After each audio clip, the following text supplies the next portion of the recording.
I'm going to thank my sponsor, Card Kingdom, as we head into this M20 best of 3 draft. It is not going to be a stipulation, so I'm going to turn that notification off there. We did go 7-win with a force mono red stipulation yesterday, but we're not going to stipulate here. We're going to draft the best deck we can. And if you want the best service you can, the best prices, the most competitive prices, the best service, the best stock, all the things I think are the best, you ought to go to Card Kingdom for your Magic needs. So check out Card Kingdom. Anyway, sorry, you can go to my affiliate link down below. And if you shop at Card Kingdom regularly, doing so from my affiliate link really helps this stream. So thanks for that. We're going to jump into a draft here. Fiddles, we have time, right? What's the time left on this? Yeah, we have. I think I'm 1 away from it, but we'll get that later. That'll be something we finish up later today. Let's get back into this draft. You're late, Miggy. We're best of 3. Here we go.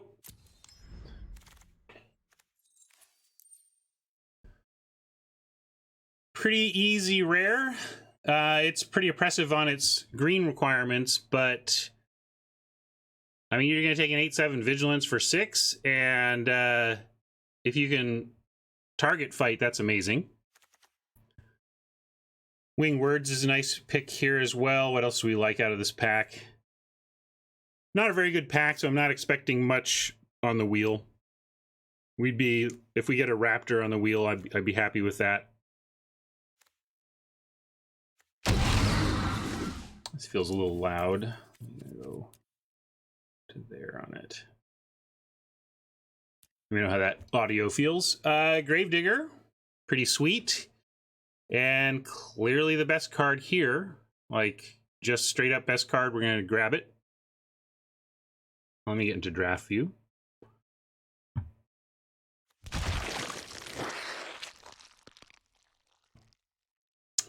Stormkin and Scorcher are among the best cards in this pack. We could take Scorcher in case we bank back towards a base green Elementals deck, or we could just grab a Vulture as a perfectly, or a Spider as a perfectly fine playables in where we've started.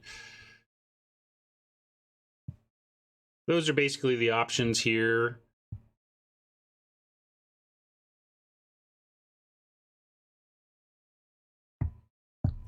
I think Vulture, I'm kind of going to lean Vulture here.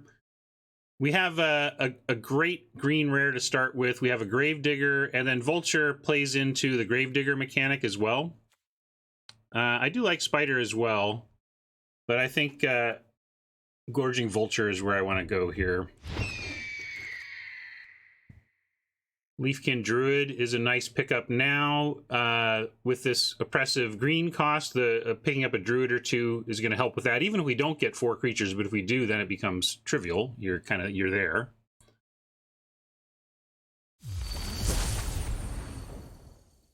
Pattern Matcher on Spec or Gift of Paradise. I think we take Matcher on Spec here is what I want to do. There's also the Bow. Oh, there's Alter. Yeah, I kind of have stopped seeing Alter. I've never really played it successfully, but oh, the stip note is on here too. Sorry. Yeah, thank you. Let me turn that off. We're doing a terrible job at this stipulation so far.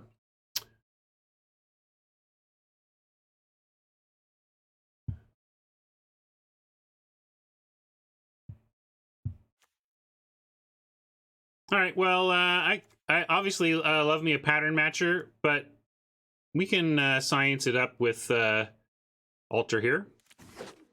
I've not played it before, so let's give it a shot. Invocation at least does the Gargos thing. It's not amazing, but I like it better than our other options here. I don't want to go for any of this stuff, so we'll take it. Yeah, Skeletons become big game for us now, for sure. Also, we have Vulture for Skellies. Yeah, we could take a Plummet as well if but with Gargos, I'm gonna play into the main deckable Gargos trigger.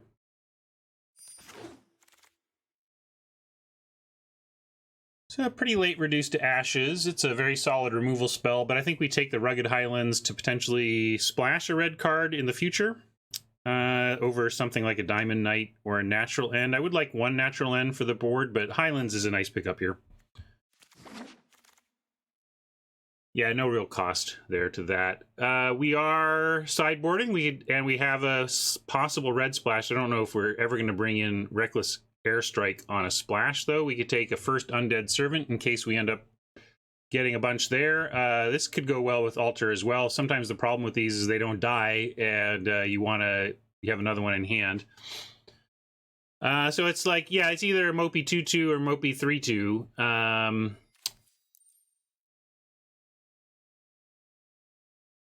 Yeah, we'll take Servant. I don't love the strategy even when it comes together, but I think it's the pick there. Okay, we got more picks. We got the Raptor I was hoping would come back. There's also an Abomination, but I don't think we want Abomination. We got some late drops already. We'll take the possible Raptor. I'm going to put it in the board now. We hope to not main deck that, so I'm going to put that there. And it's best of 3. I'm going to take the Mind Rot. I can conceive of control-ish heavy card draw decks where we'd bring this in. Barony Vamp, we hope to not main deck, but we'll break glass in case of emergency. Here, I'm not even ever gonna, nothing is gonna get me to play that Indenture, so we'll take the Vault Progress here. The picks have kind of dried up for this pack. The fact that Inspired Charges go 13 is a pretty decent reason to be white in Arena right now. I mean, this is a game-winning card that you can get as many copies of as are in the draft practically at this point. I'm going to put the Raptor in the board, though. A couple board Raptors. Mind Rot is going to be way more... I don't think we're ever doing 2, but I'm not doing the... not doing the Duress thing. Well, actually, we did bring in a Duress once because of something like Inspired Charge, so I'll take a Duress as a long shot possibility because we've brought it in before.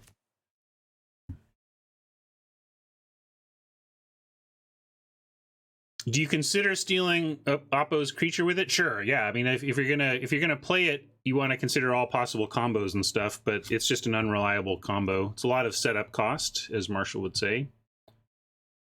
Yeah, we're best of 3. Here, let me change my data across the bottom too. That'll help people who come in late to know what the heck we're doing.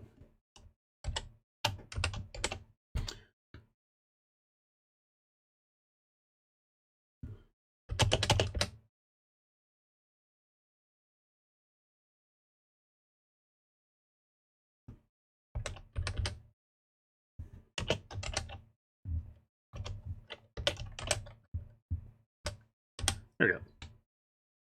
All right, much better.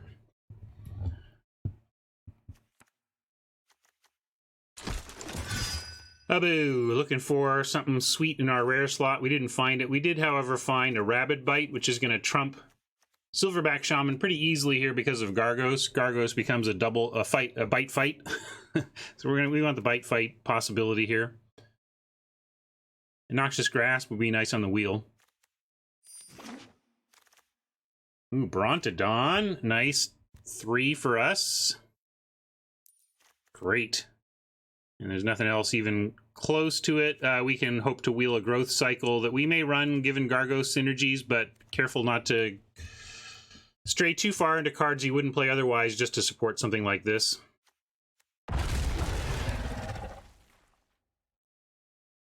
In real life drafting, how'd it go, man leggings?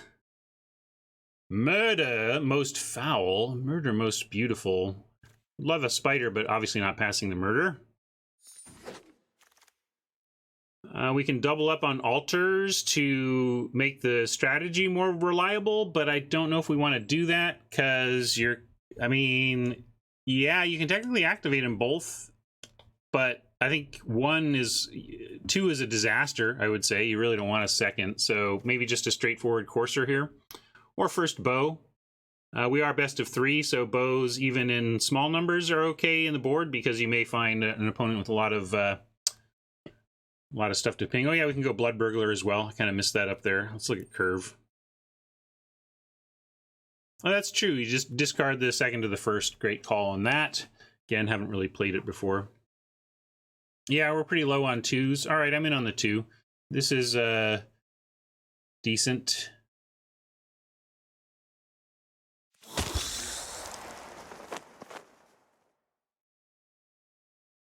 Well, there's another 2 we could take if we thought that were really important. Boneclad helps go wide, but I think we're just on Spider here. Nice to see a lot of options, though. Got the Necromancer. I think we need Spider. Spider's where we want to be. You want spiders in your black-green decks, so that you don't have to use things like Murder on flyers. A lot of bows we're passing up, but we're not going to pass another Murder. And we're going to be really happy about the colors we've chosen, because check out this pack. There's 10 cards left.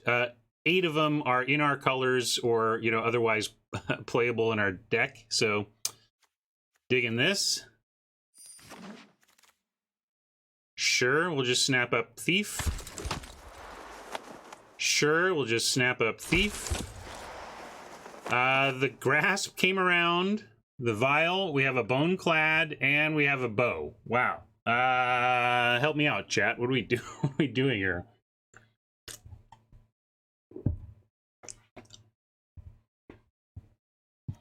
Do we need Grasp for the board when we've picked up 2 Murders and a Rabid Bite and we have Gargos?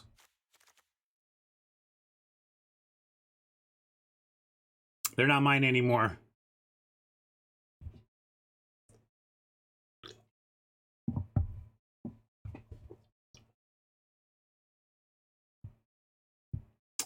The argument for Boneclad is that we are trying to do altar stuff.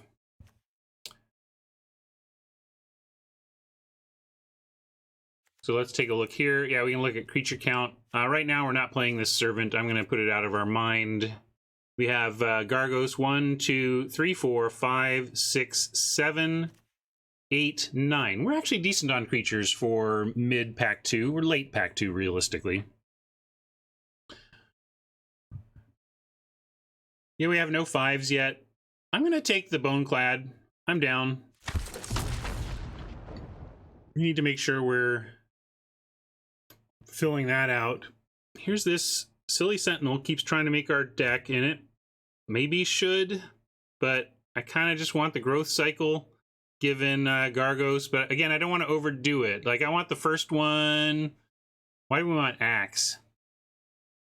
Fiddles. What are we doing with Axe? Just making Thieves intimidating or something? Yeah, I'm going to take Cycle. Not sure how many of these we actually ultimately want, but we'll take that one.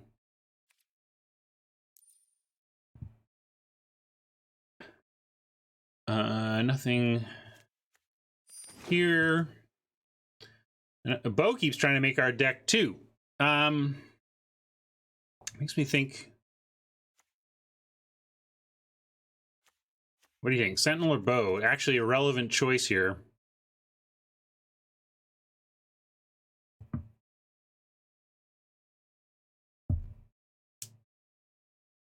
Split so far. 2-drop Bow, 2-drop Bow. I'm gonna take Bow. I still think the Sentinel is so replaceable that we'll find our 2s.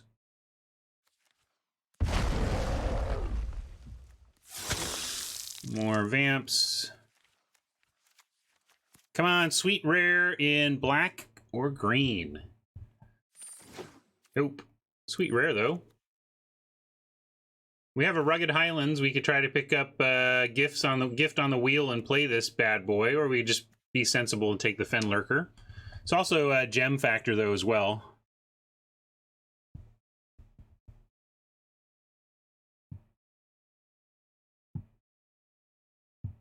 All right, we'll just be we'll be grown-ups. Blade Brand, hopefully we get on the wheel. I'm going to take Reclamation here.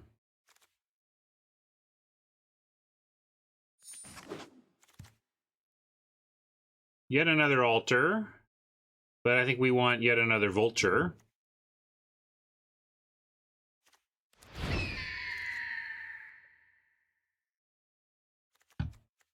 Well, we take a Sorcerer. Our curve is heavy at 3.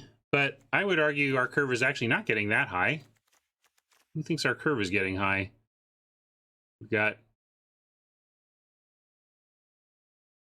We didn't take the first matcher, remember? We took altar. Oh, double matcher targets, yes. And possibly a druid or something. Blood burglar comes along here. I think we'll pattern match and maybe wheel the sorcerer. Let's try and wheel that sorcerer. The altars just all day long. If we do have also 2 raptors, could get a third here in terms of pattern matching, but probably just want a thicket crasher, even though it doesn't match any patterns currently. It is a reasonable body on the ground that can do some rabid biting, etc., etc. No, I just don't think I'm ever playing Axe, so I just don't think I'm ever going to take Axe. We're going to take another murder. Pulse would be good too, but I'm not passing the murder. Wow, so Thicket Crasher supports matching patterns, but I think we just want a Vampire of the Dire Moon here. I just want this hollow too. Second Crasher is tempting, but if it weren't for the pattern matcher, I wouldn't even be thinking about it. I would just be snapping up the Vampire. So I am actually going to, yeah, there's Bo in the format, it's true. I don't know. We have one more chance at a skeleton.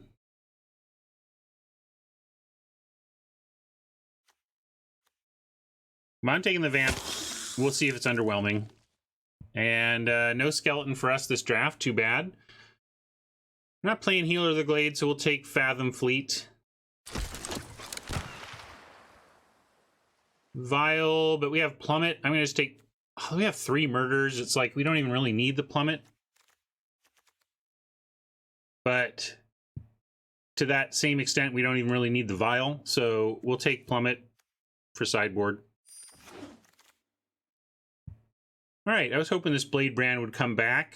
I like a Blade Brand, especially with Double Thief. You're right that Logan, that no soul salvage is a beating for us there, but I don't think it makes the vultures unplayable. Why would that be the case? Because we still have, for one thing, Gravedigger, so it's not like we don't have any.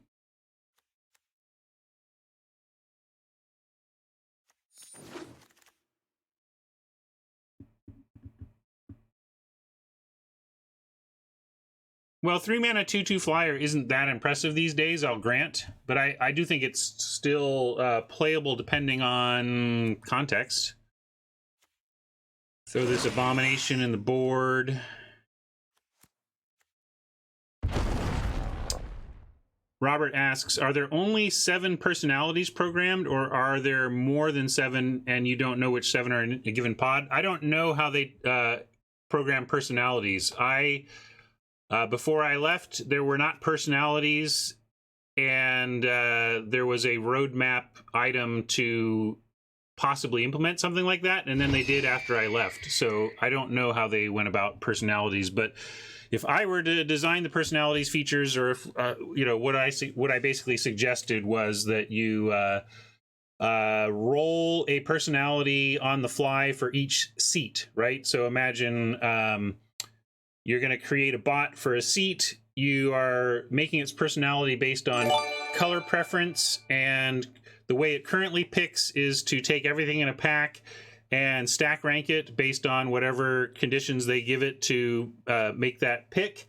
And for a personality, you would say, oh, we're going to make this bot like black and dislike white, and then you can have a range where it falls, and just... basically, I would create a system that created a fundamentally unique bot every time based on how much they love black, how, you know, just by adjusting those things on the fly randomly within a range, or within a bell curve, even, if you want, you know.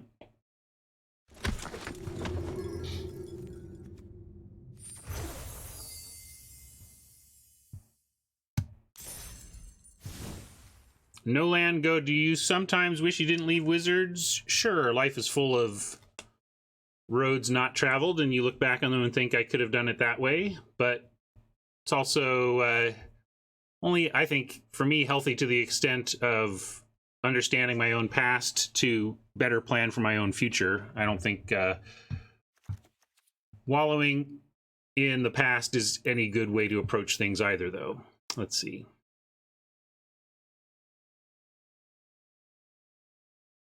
Well, Croker, it depends. Croker, you're making assumptions about the goals of the system. You're saying, I think there must be more than 7 just to get at least 1 personality per color pair. And again, I wouldn't even do it that way. You're thinking in terms of defining n numbers of personalities. I'm thinking in terms of creating a system that generates infinite personalities. And within that infinite personality generation, if you want to make rules like make infinite, roll a personality, but if the draft already has 3 bots that love white, you now must find a bot that doesn't love white. I mean, you could do that as well, but I would start it out by just letting the chips fall. And if you get the random time where, geez, you're in a pod with 7 bots that like blue-white, well, that's going to be a weird draft. And so maybe you try to avoid some stuff like that, but I would start out just by doing it and seeing what happens. And only putting in that kind of protection if it felt like it was needed for the experience, because you really can't over-design or over-implement a feature, or you're wasting budget that could be spent on other stuff.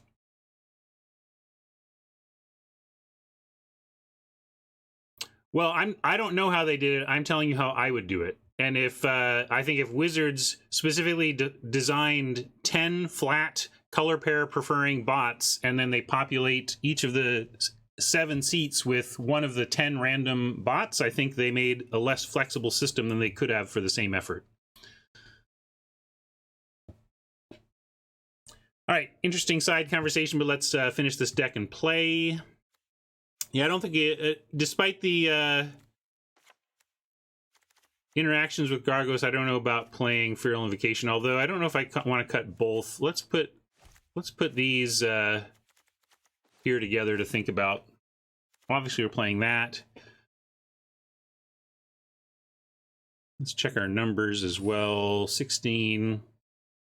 You can cut the Cutthroat. Works okay with Thieves, though. Thieves get blocked, and then you Cutthroat.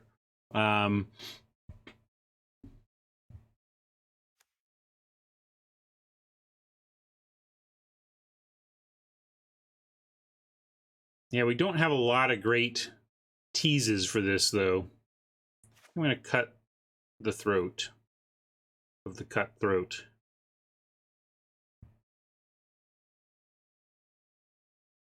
And now I want to look at curve again here. Yeah, if we bring in the bow, we can bring in the Cutthroat.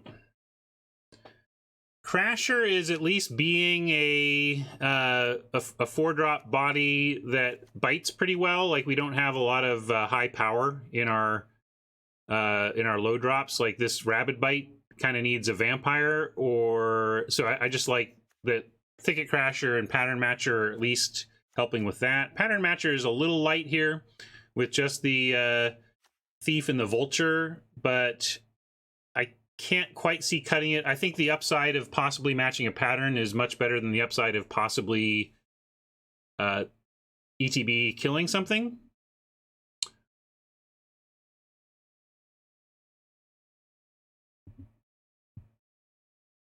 Yeah, we could cut Growth Cycle. All right, I'll cut that. And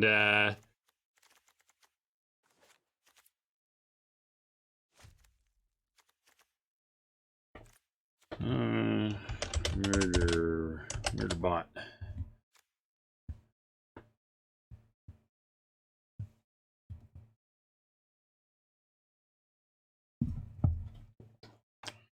Yeah, Phil's maybe right that I should just go get the right land, but no, you know what? I'm not. I'm gonna power through Fiddles. We're just gonna go no Avon today until we get. I'm gonna say no Avon unless we naturally have all the Avons needed at the start of the draft. We will earn it. Third Degree Murder is pretty good. Oh yeah, sorry, that's just in there cuz. Sure, I like that. That's better. We'll go third. Alright. Is there third degree murder? It's for I guess that's the joke, huh? We'll call it the third degree.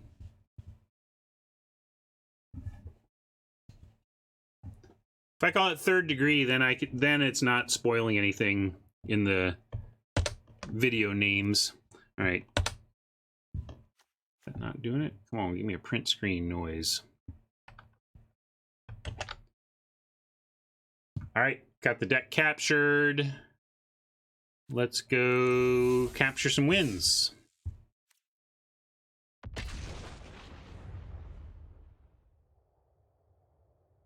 Moving the battlefield view like a pro. Like this is my job.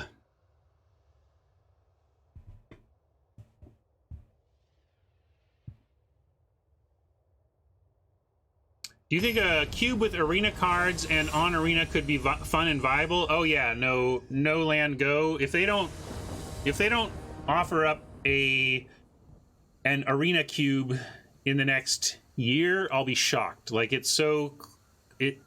yeah, you could absolutely do that. Start building it now. The big thing you'd have to do there is have no keep seed drafting, phantom drafting, which is something they would have to decide to cross that line on.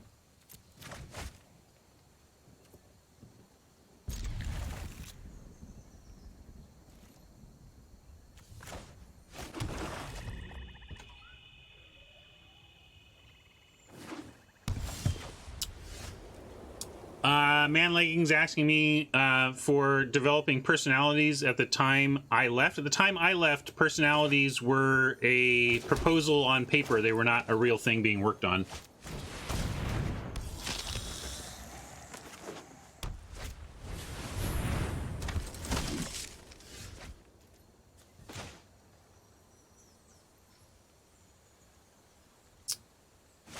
Do we want to make this offer? Sure, I think we make this offer. Trade if you want. Drop a spider.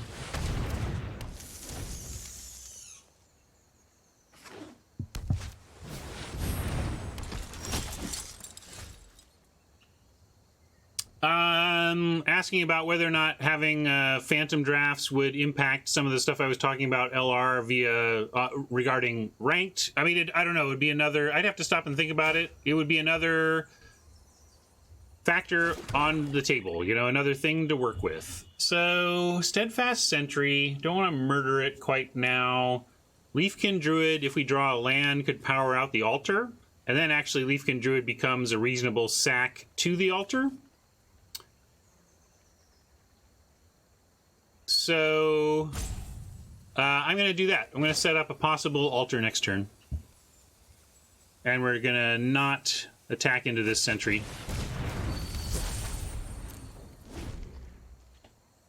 Phantom drafting is the notion of drafting where you don't get to keep the cards in your digital collection. Didn't find the land, but we do get to make them discard something and play the vulture, and that puts 4 creatures down such that next turn, with or without a land, we do get the altar available. Yeah, I'm surprised they didn't attack there. I did not want to trade that spider off. But I suppose I would, although I don't want to now. Now I want to make sure I untap with 6 Druid mana.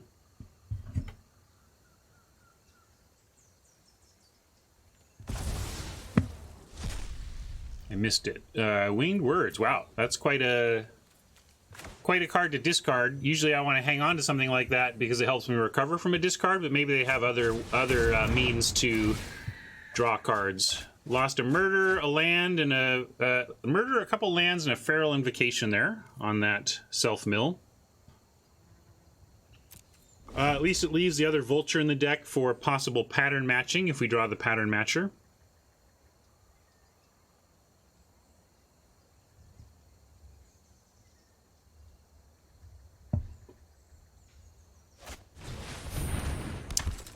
Well, GRS I mean, you can make whatever value proposition you want for any experience. I don't see how Phantom versus not impacts exactly the ability to just create a value proposition out of gold or gems that players might want to experience. So here we are talking about if we trade off a creature here, we don't have the guaranteed 6 for altar. So I'm going to, and also though, if we, yeah, I'm going to just take this. We want to be sure thing altering here. And in fact, we're going to save the forest to pitch to the altar.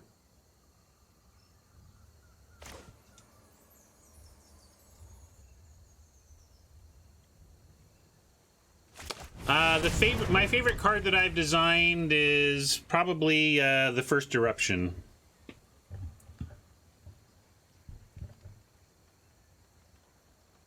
Fenlurker or Druid is the question. And I'm not sure what the answer is. This is sorcery only. Lurker is a little better here, given that we're going to pitch a forest. Yeah, I think we got to ditch the Lurker.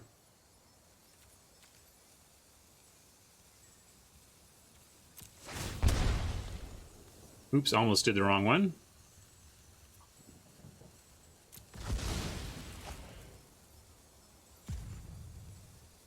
Yeah, we'll attack with Vulture next. It was cool to have designed one of the handful of sagas that were printed in Dominaria, and I'm proud that it gets held up in various meetings and discussions as the way in which a saga tells a top-down story.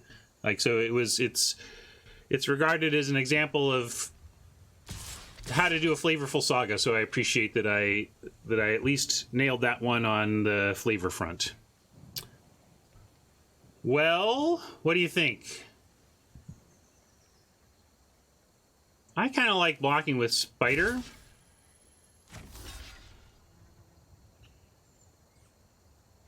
And see what they do here. You want to save that sentry? Go for it.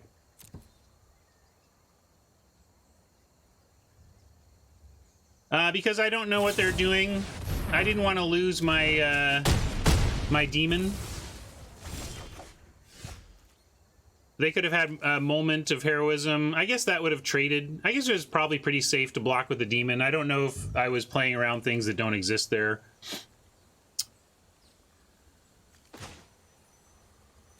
Let's see, we can turn more things into demons.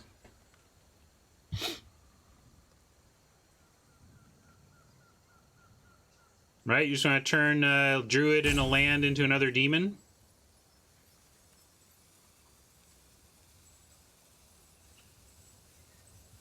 You want to change the vulture, huh? I was thinking of druid, like we're just going for...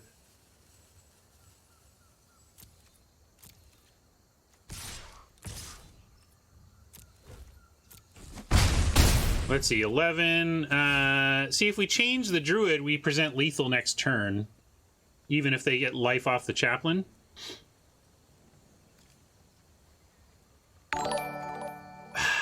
They're stuck on land, though. I mean, basically the question is, are we moving all in on the blood-soaked altar or not?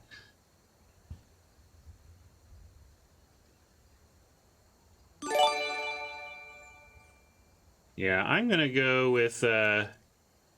I'm moving all in.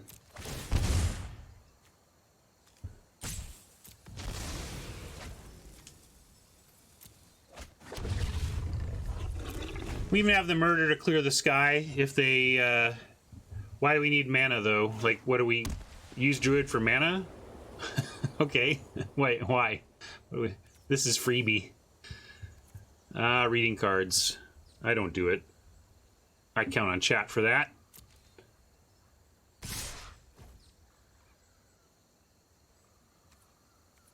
Let's see, if they have Inspired Charge, 3, 6, 7, 8, 9, 10, 11, 12, 13, 12, 11, 10, 9, 8. Inspired Charge doesn't even kill us because we can murder in response. We don't have to block, we have murder. So if they want to try and make anything, and we can block.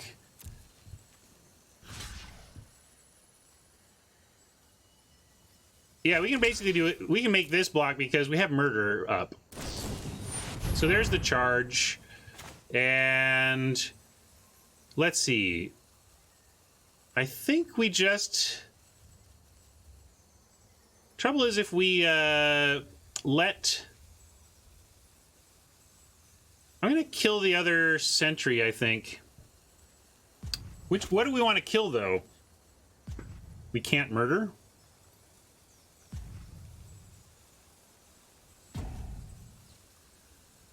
But they're going to get extra life here. You're not counting the life gain. So we need to...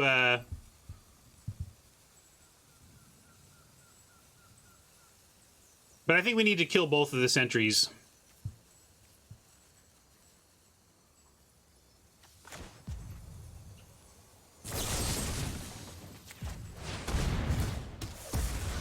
Hopefully, just really disrupting this inspired charge plan, letting them get a little bit of extra life, and one of our demons is okay, because we're going to still charge in with a nice clock here.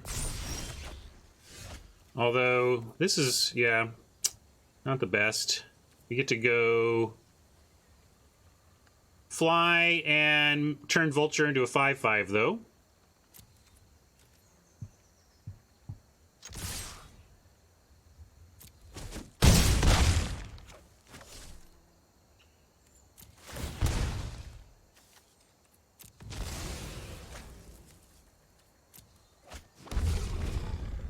Well, if they can pacify, they win, though. So we are...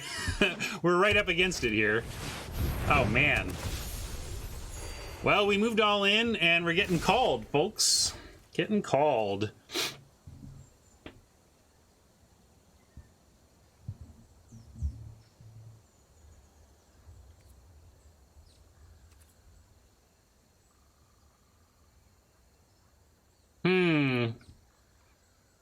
Let's see, do we have attacks here? Not really. If we attack with one... Well, if we attack with one, yeah, then we just lose to the Dawning Angel, or we're forced to chump.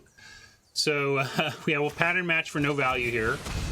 We at least have this become something to potentially turn into another demon. We only have that one more time here because we have to pay the 2 life. You like attack for 5. I think that just forces a really awkward spot. We attack for 5, they take it, then they attack with the Dawning Angel in the air. That becomes a forced block here, and then this becomes a forced chump over here. So I don't like attack for 5.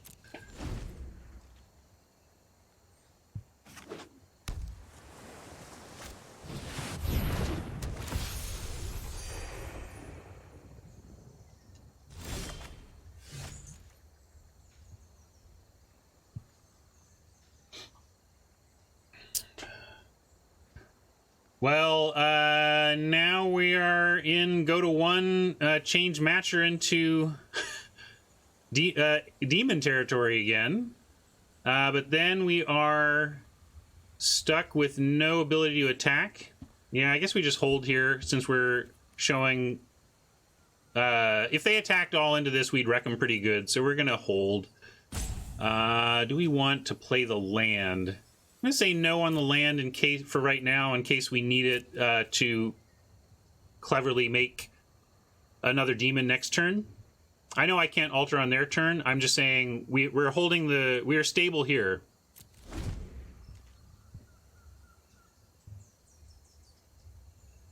This doesn't turn into forced chump, or rather, if they want to send in everything, we get eat, eat, eat, and we get 2 eats to their eat, and that's fine.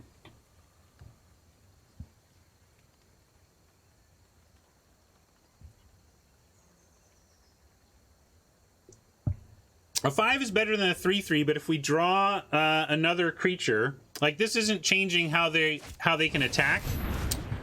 And if we get something like a Gravedigger, like we would love to keep the pattern matcher and yeah, instead change something like a Thief, which we can do now.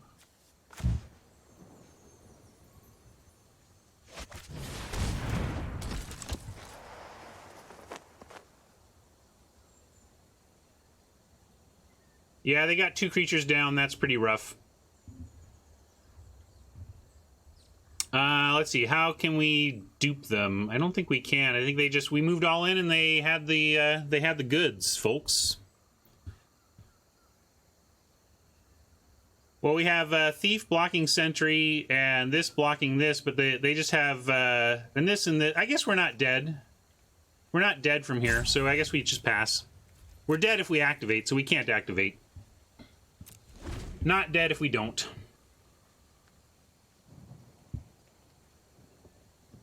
Your friend here is only mostly dead. Well, you got it in just in time, Miracle Max, because now we are literally dead. But they had to show us that, so that's cool.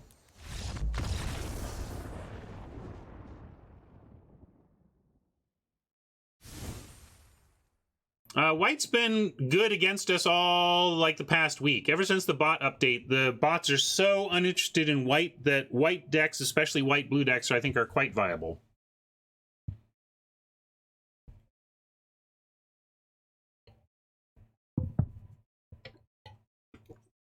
No, they could not have pumped this sprite twice without killing the sprite. Yeah, Slove, we didn't play around Inspired Charge quite properly. I think you're right. Again, we brought in Duress against Inspired Charge previously, and it was not a bad choice. I'm kind of inclined to do that here. We have Plummet, so yeah, let's start with the obvious. Plummet, let's see. Didn't really see anything to Bo, right? They showed a bunch of dorky 3/2s on the ground that I don't want to lose to. Well, the Duress is specifically to pluck out Inspired Charge in the later game.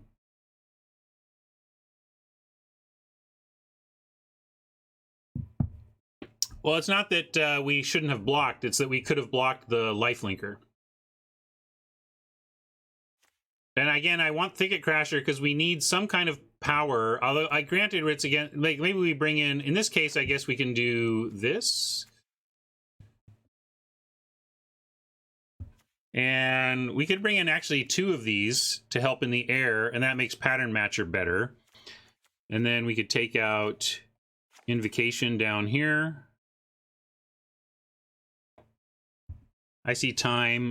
We got a few seconds, though. And what about Vampire not doing anything against Flyers? I'm going to try this.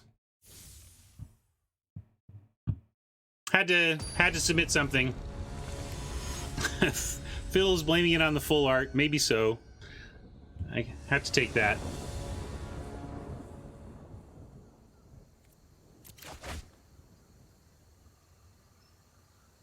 Vulture into Gravedigger is nice. Nothing to do on 2 here, but that's a fine 3/4. I guess we'll start on Swamp. We don't have any double green except Brontodon, which we can get to on 3. All right, sideboarding.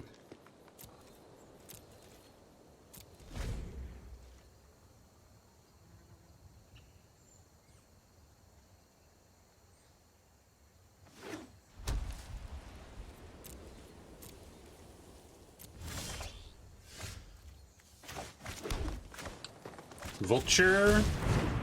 No, we didn't really see any removal. Murder, Bite, Land, and 2/2. That's what we just lost. Found a swamp, though, so we've got Murder online. I'm gonna offer the Vulture and then drop the Raptor.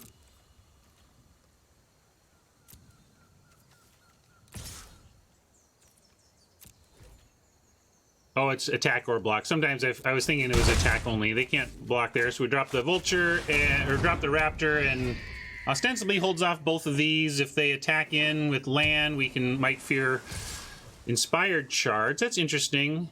If it's Inspired Charge, the Raptor on Pegasus still works.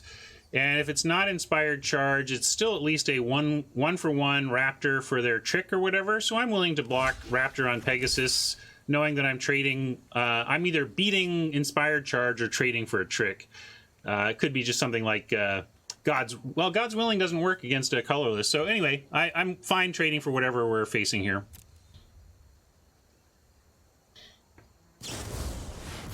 That's the worst one, of course. And we saw that last game, so Unfortunate.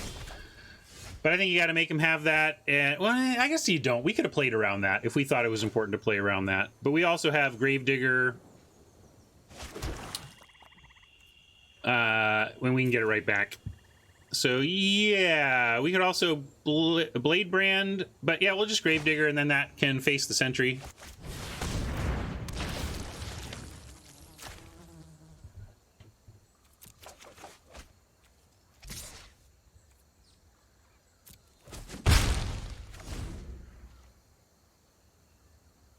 If the Sentry gives a counter to the Pegasus still can't attack through the Raptor, so I like the Gravedigger block, even though the Pegasus gets bigger here.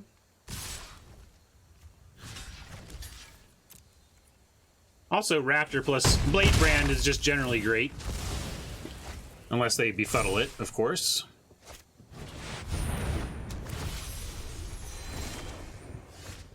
Alright, well, Raptor's doing big work here. Trying to hold this Sky down.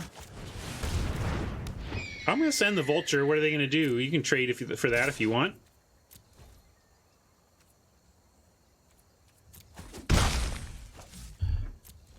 Gotta hold this. Hope this Raptor holds, and hope they go for an Inspired Charge attack through here.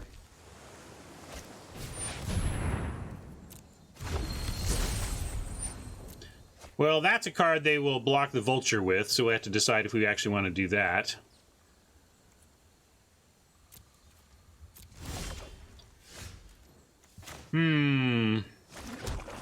Definitely on D now.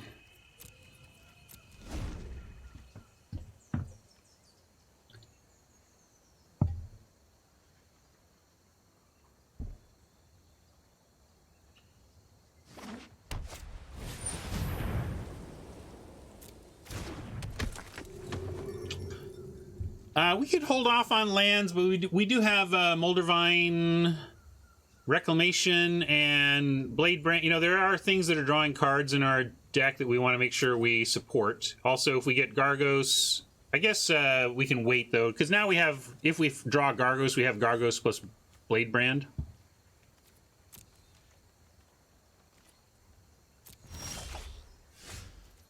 Yeah, we'll hold one land, but I'm going to keep playing it if it's going to keep dishing it.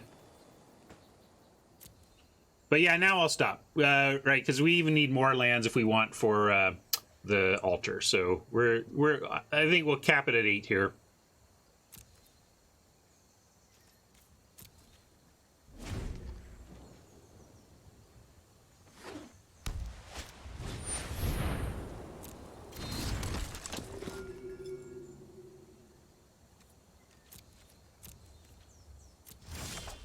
Gosh, I want a pattern matcher so we can get another Raptor out.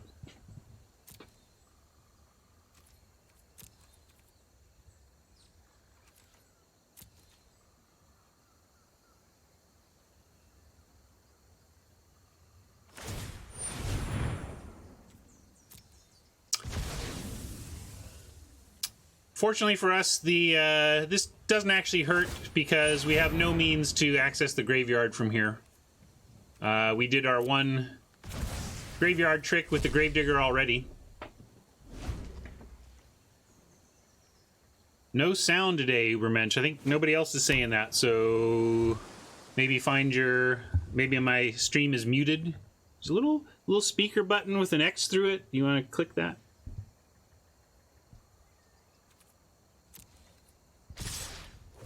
All right, this is most likely Inspired Charge. I sure hope so.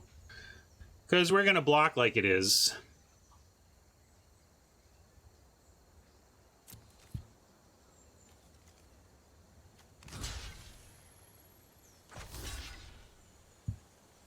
I know, Prof, right? That's kind of the joke, but so it goes.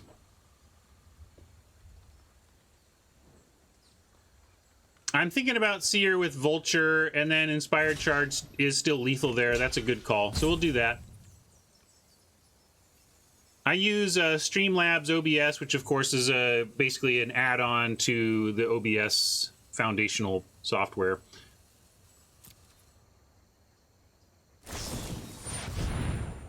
All right, we got what we wanted.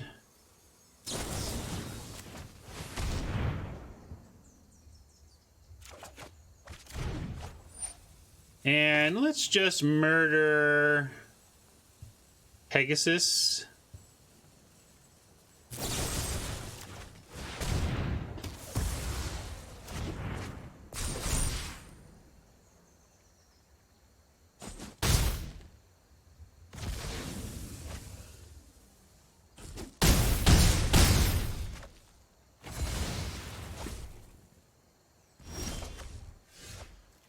Boneclad Necromancer's ETB, good call. It's not completely irrelevant to us.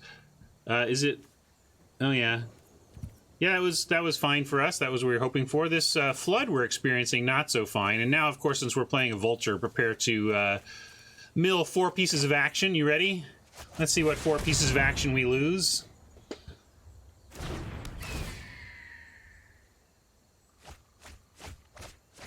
Only 3 pieces of action. We lost Altar, Thief, and Fenlurker. And we're in a spot where we're behind in a race. I need to leave the Raptor back to threaten the Apostle here. Yeah, I guess there's no Altar to play to, but I also don't know what we're drawing to exactly. We'll do that, though, sure.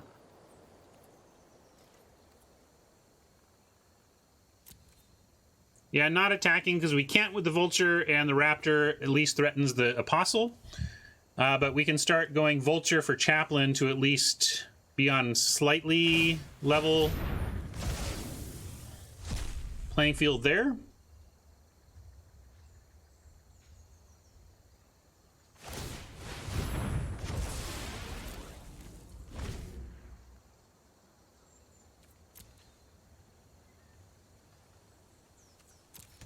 Seeing what we knew.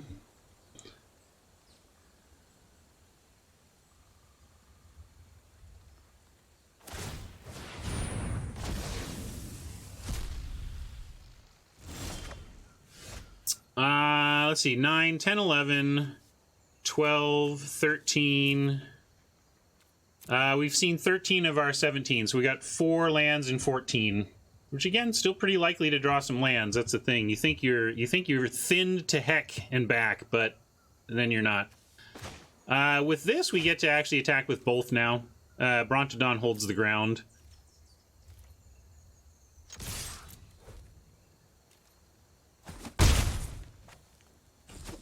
Yeah, I suppose that's true. If they counter it, and then they get in an attack for 3 here, and then we have to get back on D again. But no, it looks like they didn't.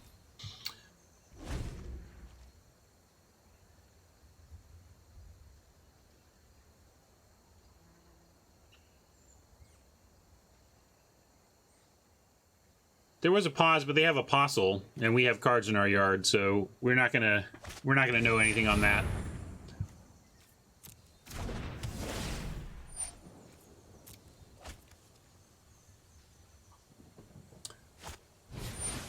Ugh.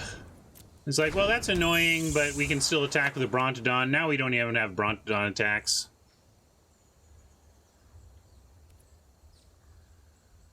Well, I mean, the fact that Apostle is there just means that we get no... it's not worth talking about any further. There's no info we can get from it.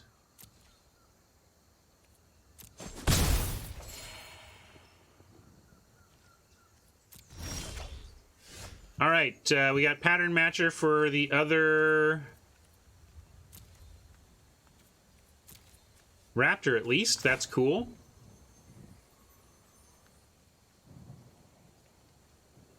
And it does, we get around Convolute here. And if we do draw Gargos, we can Convolute, we can play another land to play around that.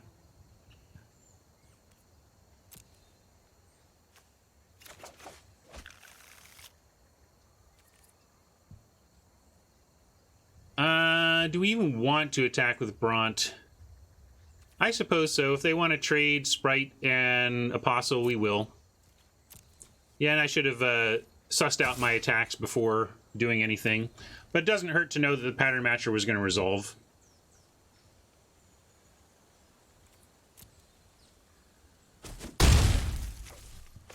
Now, 4-power wall of First Strike is going to be pretty nice in this spot.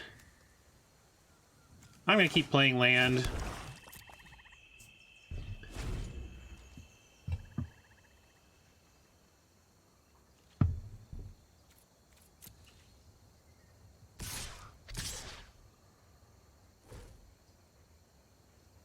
Huh.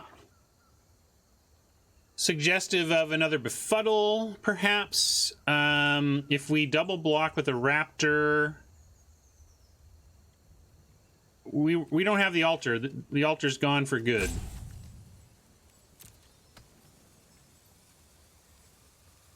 Well, if it's Inspired Charge, a double block with the Raptor is still good.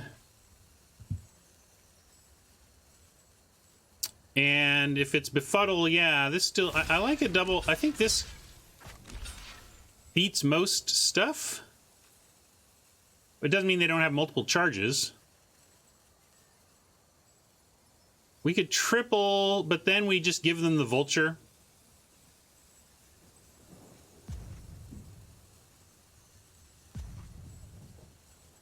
I'm going to risk this. Let's see what they have.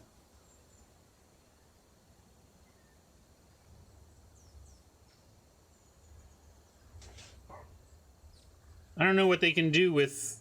I mean, maybe 2 cards, 2 tricks here do it, but then they're trading 2 for 2 at least, you know? Felt like Befuddle that we befuddled, so they just didn't bother.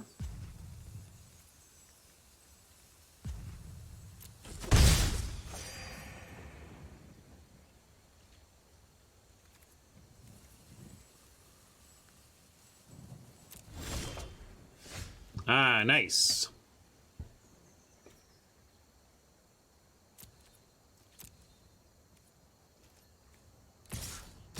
And I'm going to continue to play around Befuddle. Let's see. If we think it's Befuddle, I actually just like crashing in and dropping a spider.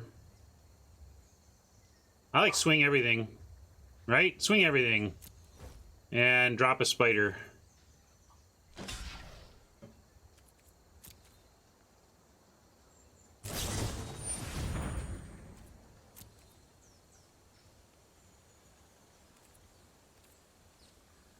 Well, if they do something in addition, then we can take out the gift at least, but looks like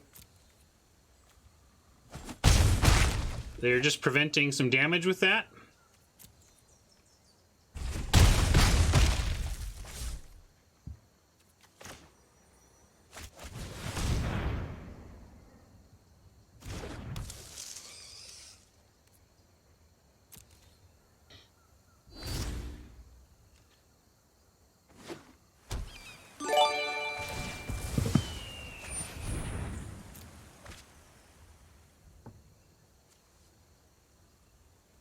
Yeah, protection from is pretty clear. Yeah, they might have just been desperation scrying. And yeah, I'm going to go ahead and spider here. They may have more tricks, but we're going to... And we still take out the chaplain here.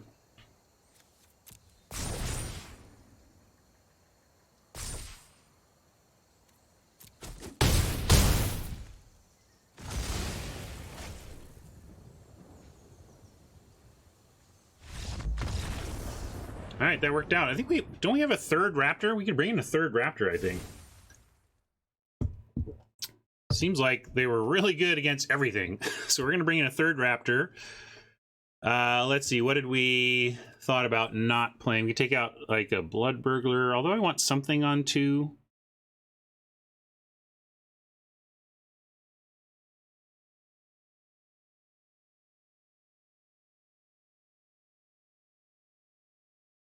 Yeah, we can take out Necromancer. That's not a bad call. Yeah, we can just also just give up on the altar plan, although it makes flyers. Do we need to punch through, though? It doesn't feel like punching through is the problem. The problem is them overwhelming us in the air. I'm down with cutting Boneclad. Where does that put us? Yeah, and then we're 15-8 from there. Moldavine is true. Maybe it's Moldavine that's not doing much. That's a good, interesting point. We are having some things die, though. What do you think? Is Moldavine really doing it in this matchup? I mean, if they do have removal, it's not going to be death-based.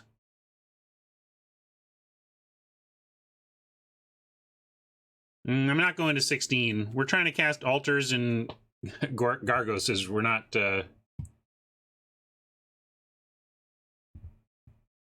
doing that.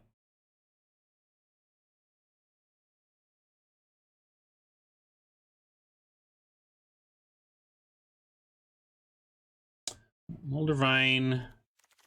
I'm kind of liking. Yeah, I like. Let's do this. I think I'm in for cutting Moldavine. I don't. We had some death, but we're on the draw against an aggressive Flyers deck. Do nothing 5 mana enchantments on the draw against aggressive flying is a little scary.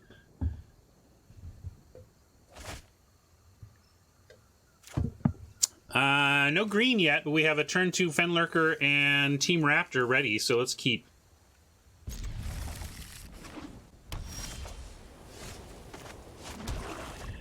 Really want some green, but now we're any land away from Raptors, at least. Okay, we'll do it with swamps. Some say I never heard of ya, a rap burglar. Nickel Brolas, thanks for the sub and the name of the day.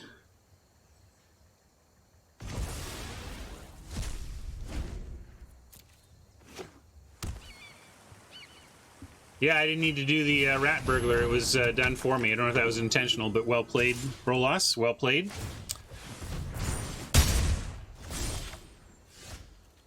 Oof. Come on, deck. Give us a little green. Although I like where we're at. We're going to be all right. We're going to be all right. We even get to pump and block the chaplain this turn.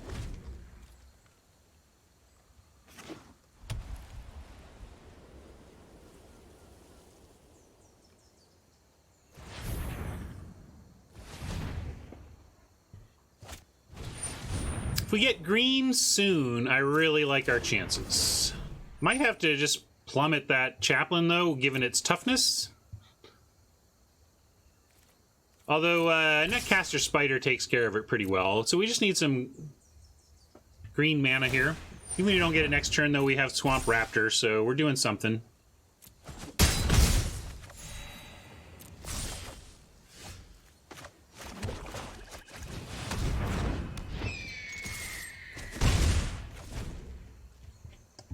Right on, Nickel. Well, thank you for going straight to sub. That's really kind of you. Appreciate that.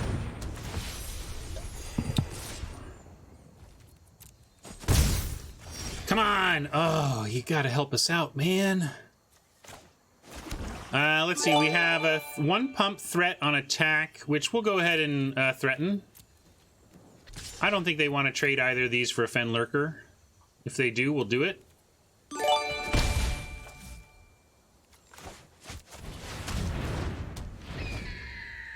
Thanks for the follows as well. Come on! We're so close.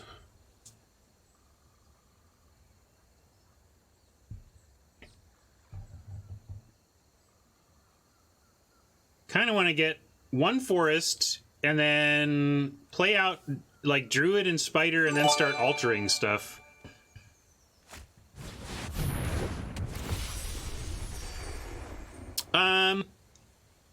There's nothing wrong with Angelic Gift, but it's not amazing such that it tends to be cut a lot, but then when you play it, it does fine things, especially in green if you fly with some really big stuff.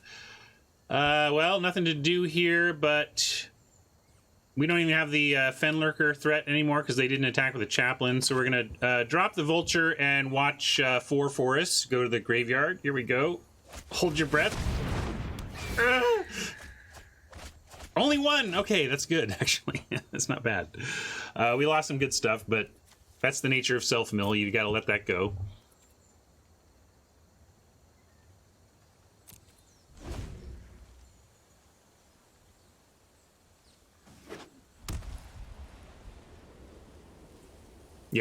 We just re-randomized our deck.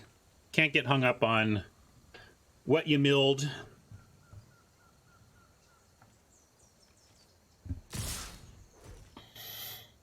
Well, this obviously seems like the Inspired Charge gambit. If so, we can double block on a Raptor. If we do that, we get 3, 4, 5, 6, 7, 8, 9, 10, 11, 12. So they can get us for 12. And if we throw Vulture on Sprite, they can't really pump Sprite out of control without killing it. I think this block makes sense to me, because this block beats what we've seen, which is Befuddle, Inspired Charge, and God's Willing, except it threatens to lose some to a Vulture, which we can accept.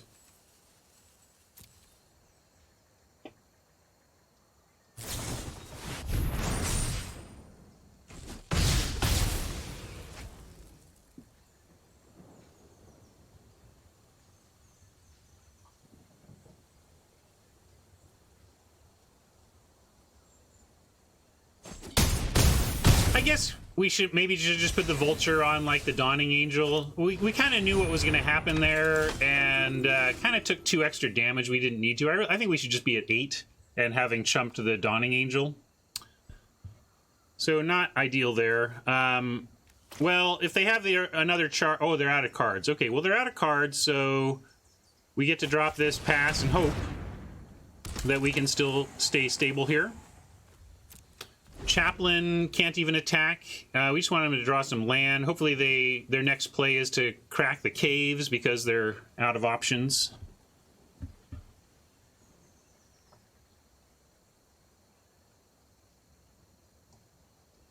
Yeah, we tried to be good today and didn't overreach with greedy splashes, but sometimes. Well, that's about as good a draw as they could hope for. I wonder why they didn't snap that off as soon as they put it in hand. Hey, everybody. We're going to go with, wow. Well, they don't have attack still. Although they're going to start to with Inquisitor, so let's actually play the Spider. Spider stops the Inquisitor.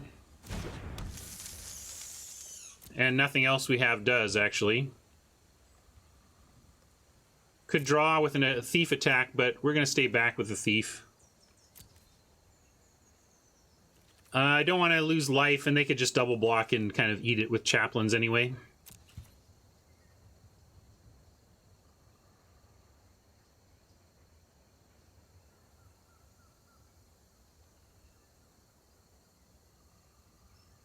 Yeah, we got to make ourselves some demons here, huh?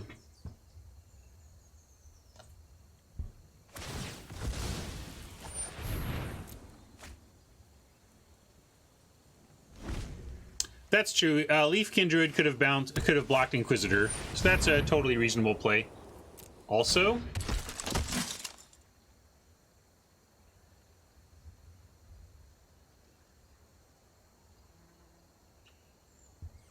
I've thought about it, Dionysus, but I have I gave my parents DNA test kits for a gift in the last couple years, but I've seen other people do it, and having my parents having done it, it's like, I don't think it's going to tell me anything super useful, and I'm giving data to unknown powers, right? I don't know. I don't know if I want to do that.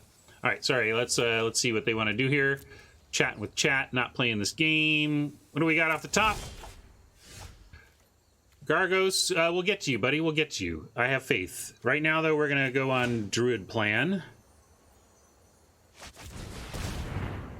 And then Gargos is playable next turn. Now, Gargos is useful if Druid survives.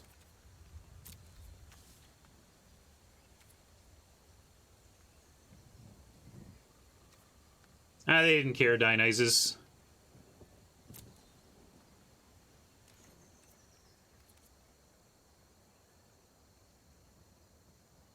It doesn't even fight. Unless we gotta target it with something. It's not the other one that ETB fights. Maybe they'll care later. Well, the data will be there for them.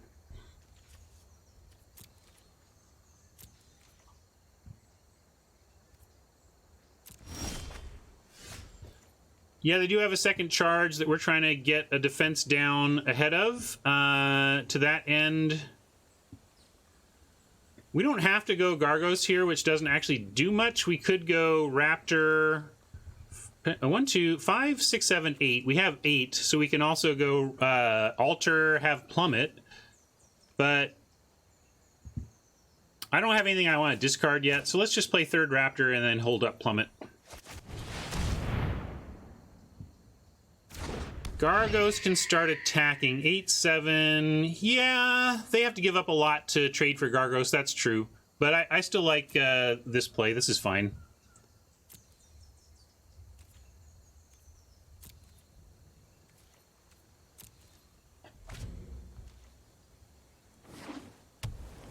Draw another forest. We can actually Gargos and hold up Plummet, which is something.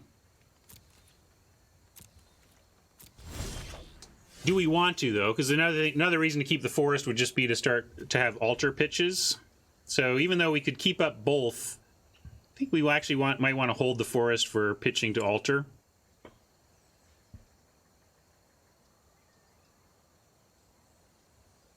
I mean, they were just there at the end of packs. The bots don't take these, and they're fine sideboard.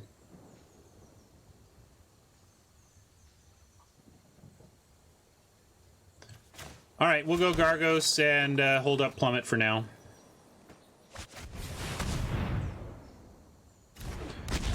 And in terms of Plummet, we could plummet the Chaplain and actually start attacking with Raptors. We're out of stuff. We have a, let's see, do we use up our Rabid Bite? Yeah, our Rabid Bite was 1. And we have a Blade Brand. Blade Brand would do it. I think we took out Feral. Oh, Feral is in, yeah. So we have 2 cards left that do it. We don't have a Growth Cycle in the deck. We cut it. And I'm just trying to figure out if we want... Well, they're at such a high life total, you know... I'm going to say no attacks.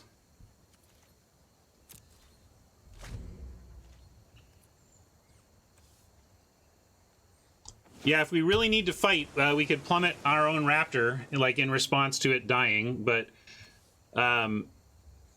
they can't... Yeah, they can't really target anything without it being a big problem. I'm going to hold the Plummet. Still hold the Plummet. Did this. We still get... Heck, we could do Alter and Brontodon.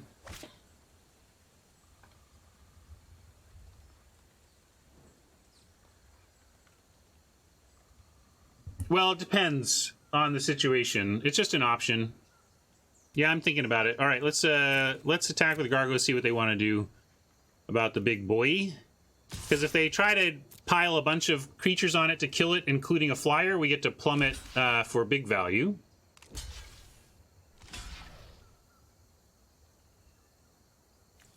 Like so. So 3, 4, 5, 6, 7, and then we go ahead and plummet the Dawning Angel. They might have God's Willing, but we got to make them have it.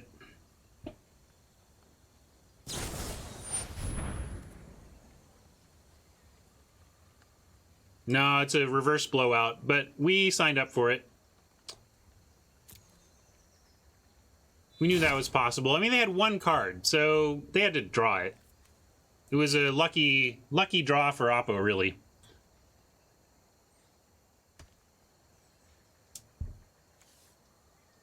Yeah, I guess it took... well, it's a reverse blowout in the sense that it took away our blowout. You know, that's kind of like a blowout.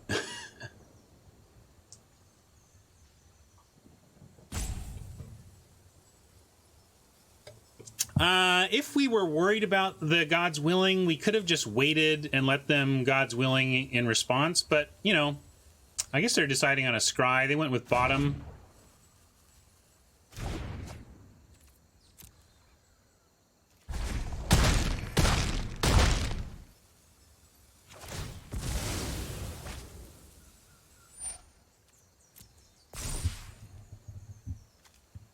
Well, we can go alt. I'm going to save the altar. Let's go Brontodon now. And then start altering next turn. To whatever extent we want. We only have 6 life, so we got to be careful. We also have 1, 2, 3, 4, 5, 6, 7, 8, 9. We have 3 pumps on the Fenlurker, so I should probably be sending in the Fenlurker. And yeah, we can land the Chaplain as needed.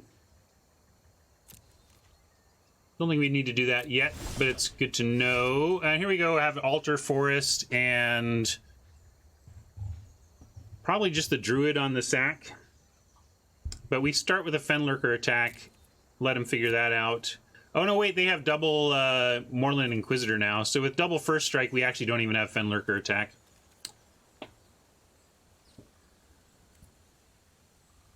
And so we don't really have an attack. We're going to make some demons, see if the demons can get there.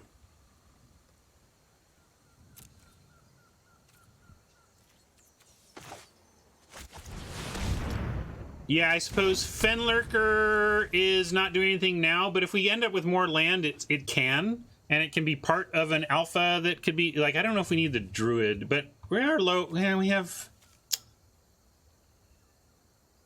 Druid's maybe a... Actually, we're going to keep Druid because it can block an Inquisitor.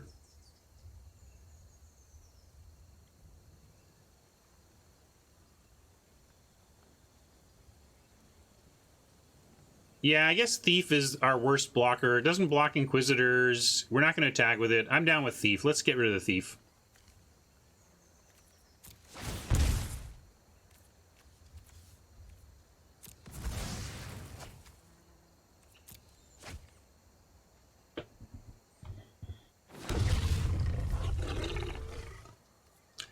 And this may be a spot where we do want to drop the Chaplain so that a demon is a trade for both their flyers before they find the means to kill us.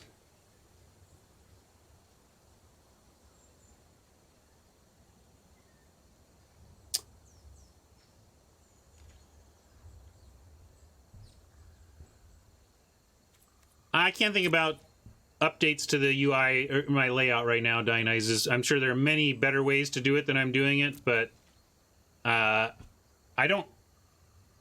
Untapped.gg is not really where I'm at in terms of my tool set. Maybe I'll switch to it, but I don't think so. Pattern matching. Unfortunately, none of our stuff out here. We have all of our Raptors, and none of this other stuff is dupes. We could turn it into a demon, though.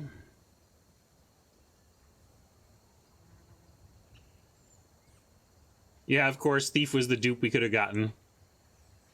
You all told me to do it.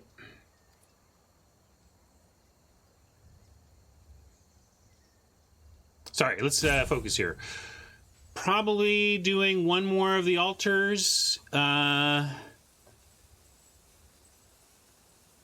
think we just convert the Fenlurker pattern matcher and then wait a turn. Wait, let's hold on. Wait. I'm going to go altar. You want to play the pattern matcher next turn? I was thinking of just pitching it now to the Fenlurker. Yeah, right. I'm going to discard Matcher to the altar and kill the Fenlurker to make another 5/5. That's my plan. And I think it's fine.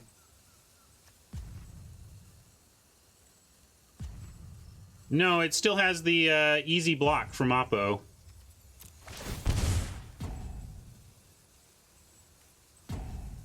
Play the pattern matcher now, sack Druid next turn. Yeah, there is a good point in keeping the pattern matcher because it stops Inquisitors. I'm just really afraid of them finding... Like, we got to do stuff before the other thing kills us. All right, we'll play this now for no value and shuffle our library. Because why not?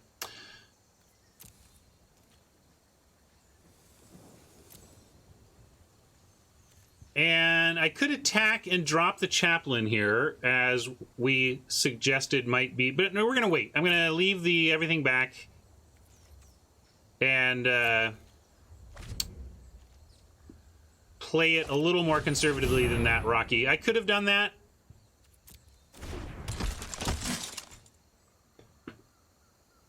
But I want to do that when I have another 5/5 back, honestly.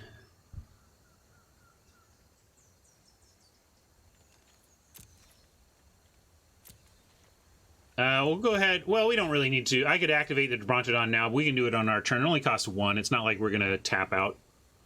We're at 15 to their 15 on library sizes.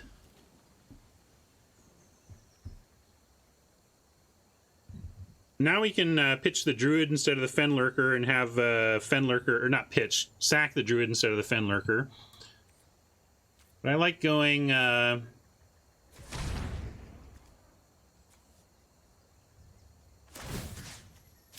Brontodon, bring the Chaplain to Earth.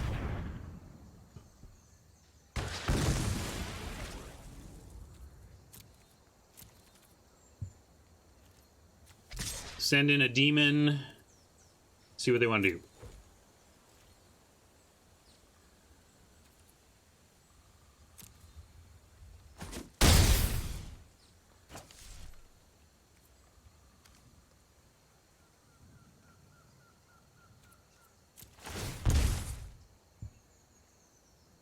And we're going to sack Druid here. We're out of need of this mana.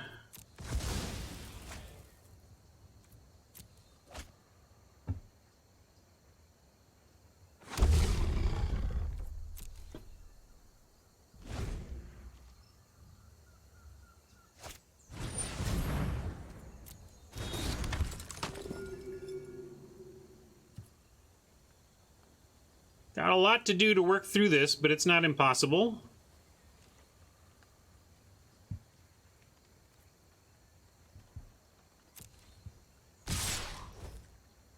All right, well, that suggests we're in trouble. To the old pump. Let's see, if they go, if they have inspired charge, they have one other Inquisitor pump.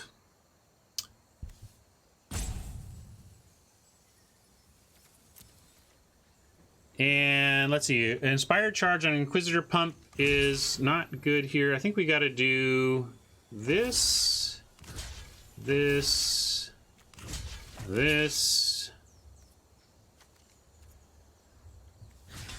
this.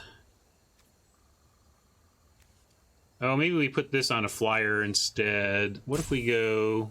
No, this can go here. I mean, the spider can go on a flyer, but it doesn't really matter. I guess we want... No, this on here is fine. Oh, wait. Uh-oh, gotta watch out.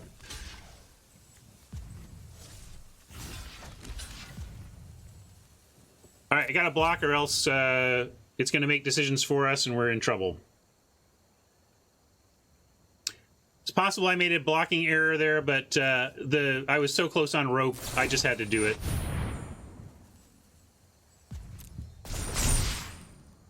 Sorry, I would make a better block there if I didn't have rope on 0 hourglass.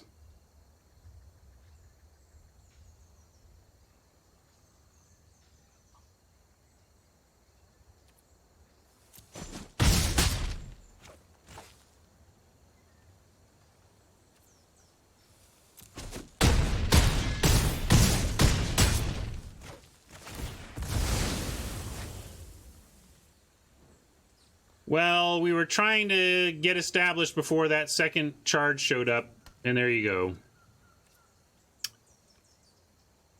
Not realistically possible to come back from this now. I don't have a draw that can save us from all these attackers.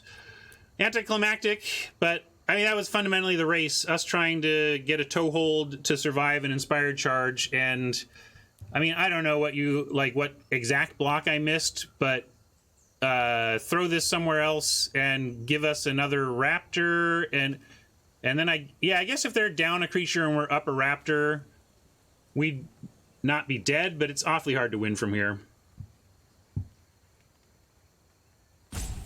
So, all right. GG, Oppo. Yeah, I don't know. I'm not going to go back and look at that one. I just have to know that part of the nature of playing on Arena is not always enough time when you're roped like that.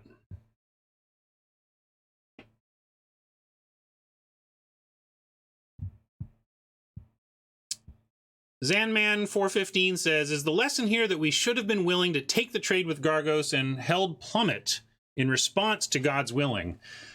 I'd have to go back and watch, but I'm pretty sure that was their off-the-top draw. I don't think it's correct, assuming they only have one God's willing, to not go for a blowout in a, you know, in that situation. I mean, they had to have exactly that card, and they didn't.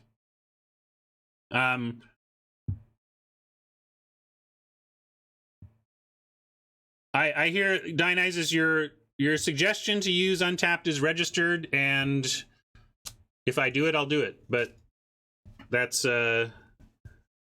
yet another thing on my long list. It's not that important to me at this moment.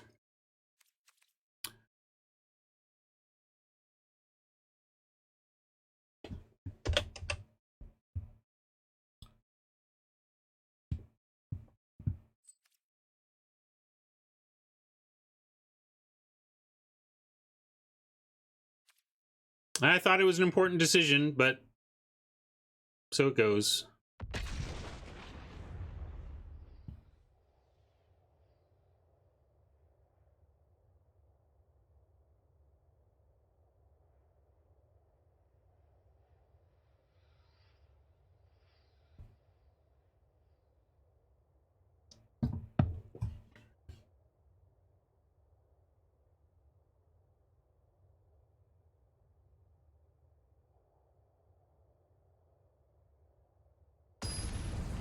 I turned off. Understand that I had it and turned it off, Dionysus. So it was not what I wanted to do at that moment. I'd have to explore it later. I've already have it installed. I just have it turned off. I don't want it on right now.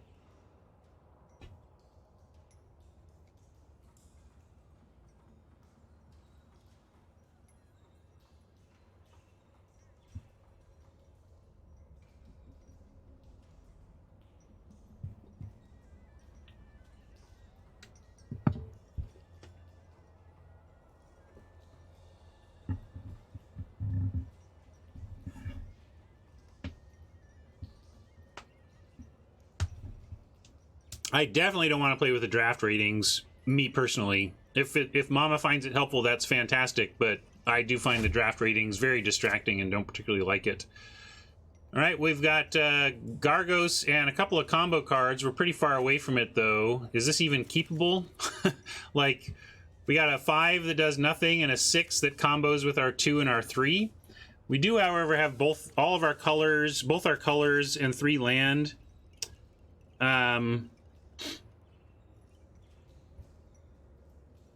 Man, you guys are more disciplined than I am. I want to keep this.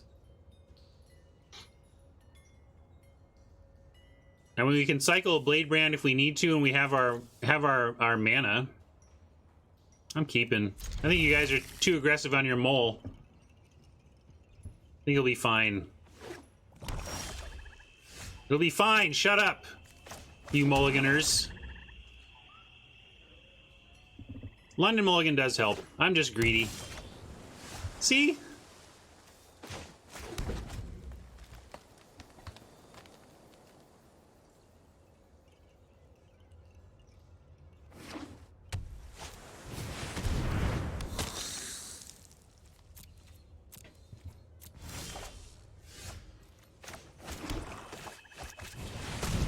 We've got Blade Brand, Invocation, Rabid Bite, and Gargos. I know what Plan A is.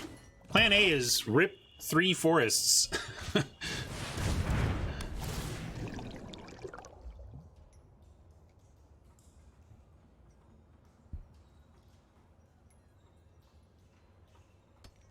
Well, we're going to attack with a thief, but their best play, if they want to make it, is actually just to take it. If they want to attack with a vampire, not block our thief, and then crack back for 6 and get us for 9 total in the next 2 turns, that would be the best way to fight us, but I'm going to put him to the test. No, I'm not going to trade. I'm going to put him to the test. We've got Feral Invocation here. This land is a nice draw because we get Necromancer if we have to take the 9. Most people just do not want the Thief to get another card, you see? So instead, we don't even need to Blade Brand. We're going to Feral here and make a big Thief.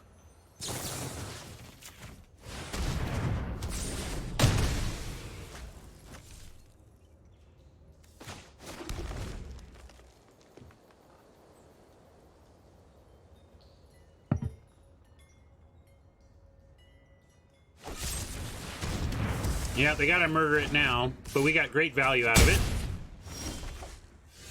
And Boneclad is nice into... Yeah, we'll do Octoprofit. We'll get rid of their stuff, not ours.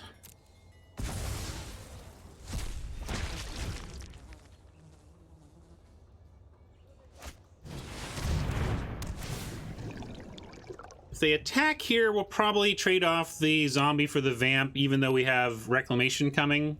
I don't want to fall too far low on life. And trading a token for a real creature seems worth it here. I don't know, what do you think? Yeah, pull it back. Don't attack. You don't want to trade for a stinking zombie before we get our Reclamation down.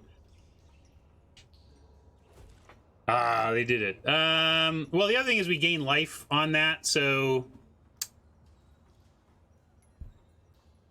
I've been greedy to this point.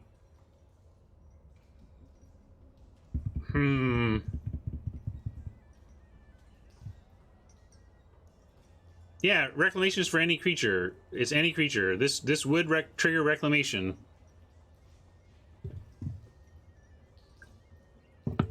All right, we'll just trade. That was my inclination was to trade, so I'm gonna follow through.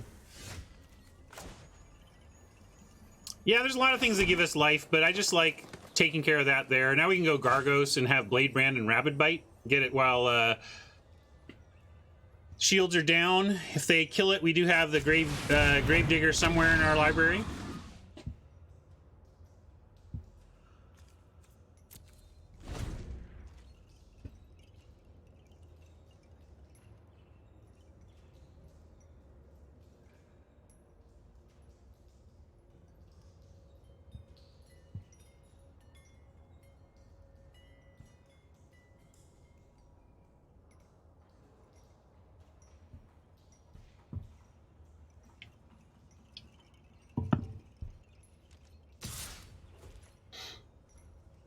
Now I'm just going to say no blocks under the presumption of a Blade Brand.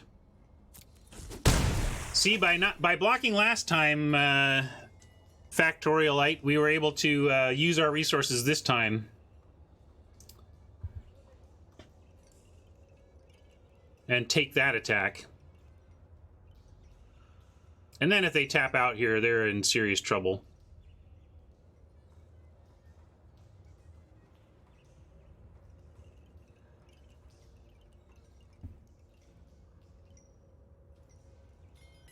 Slow rolling murder? Oh, that's funny. Okay, yeah, that's gonna be fine.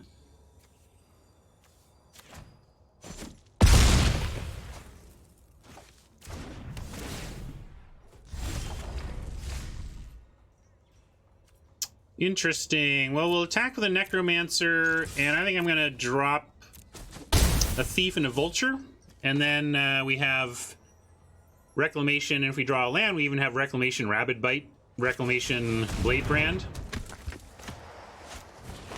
See what we flip here. We get land, and Thicket Crasher. That's a pretty good flip. Finally, milling working out for us. Oh, this is a pretty great spot for a Blade Brand. Although, they don't have enough creatures for it to really matter. Boo, poor us.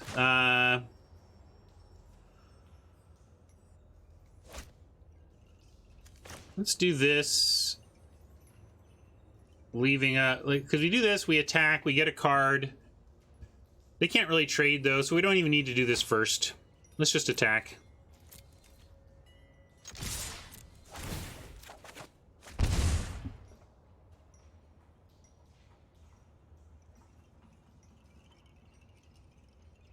We can Blade Brad anything and the Hydra kills. The Hydra isn't even target self. If we target Thief with Blade Brand, Hydra fights. Preemptive Blade Brand would get some damage through, it's true. I didn't feel it was super concerning. I almost don't even want to bother with the Blade Brand is the thing. Yeah, I'm not going to bother.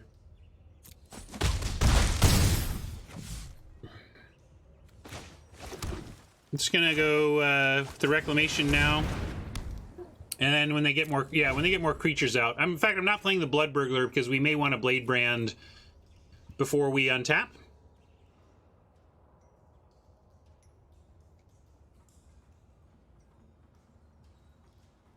Yeah, put it up on screen too.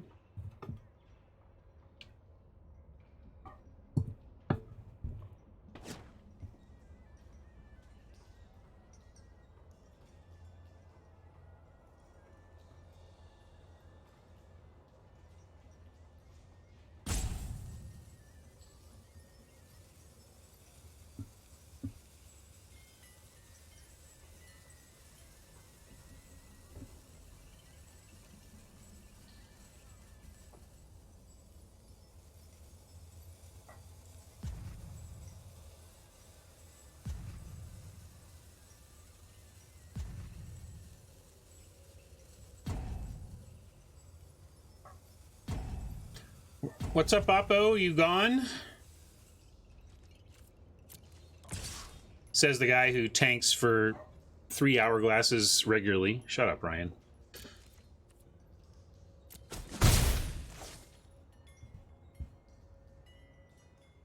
What was that attack about? Sacrificing it to... There you go. Blood for bones. All right.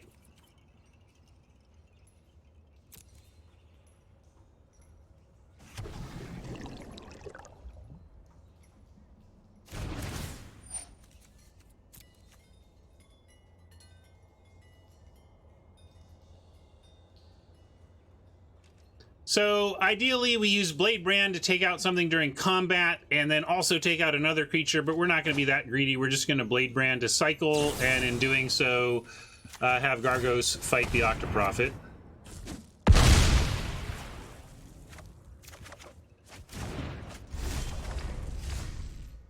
Gravedigger Vulture, nice combo.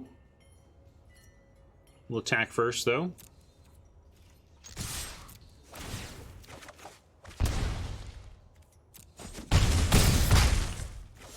Almost don't need to show it to him, but I'm going to anyway.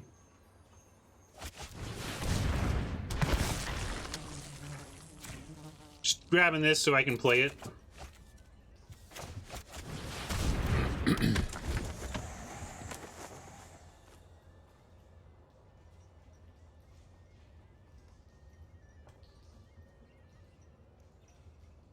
I don't think there's sweepers in blue-black at 5 mana that get it done.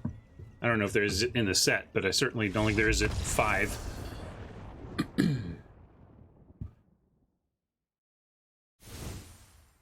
Blue-black control. Yeah, that one made a risky keep and it paid off. Plenty of times we just crash and burn right from the starting line there and get nowhere, so I don't deny that. We got out of that one relatively unscathed. Plummet probably fine against blue. And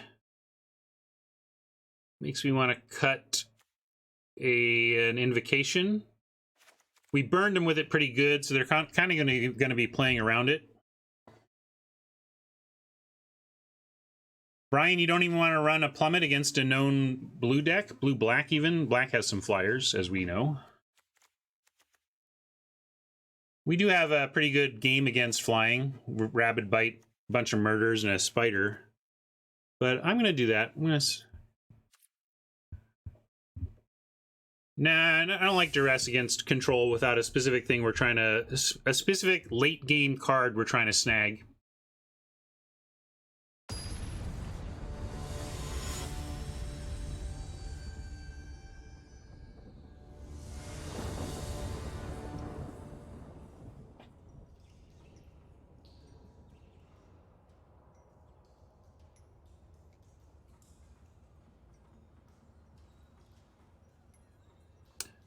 Man Leggings, I want to quote you. You're saying, noting every single card they have is completely disingenuous to how the game goes. If you watch high-level competitive play, that's just not true. High-level players take copious notes on everything their opponent does and refer to him throughout the match. It is just a legit part of high-level Magic. So, if that's not how you want to play it, that's fine. But as a game designer, I don't like hidden known information. If information is known, may as well make it available. The drawback of it is that I'm keeping this because of the Fenlurker. The drawback of tons of known information being revealed is that it increases the cognitive load for players if the information isn't super relevant. But in general, if I'm making a digital game, I want it to show people what they know automatically.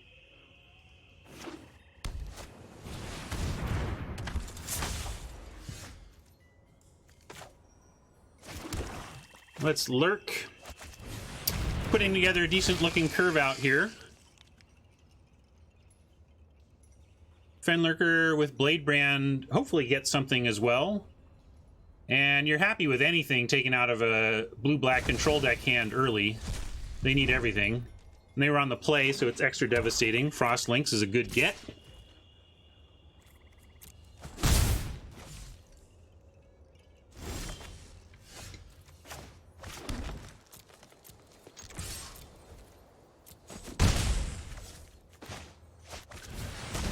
Vulture.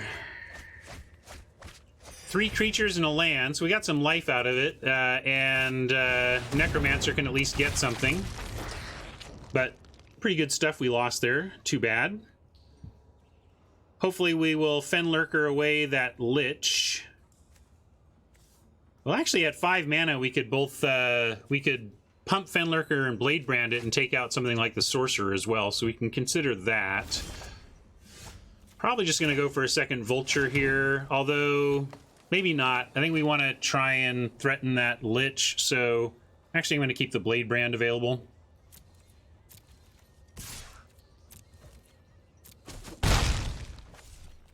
Not exactly how I wanted to do it. Ideal would be we could pump and blade, but I think we really do want to take out that Lich and not let them use the Lich to increase their card quality so much that they can get a better toehold in this game.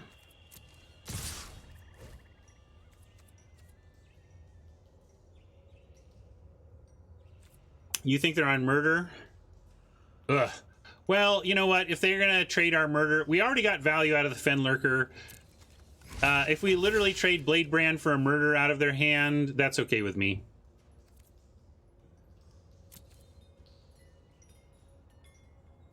They did pause there, that's for sure. But we're going to go for it.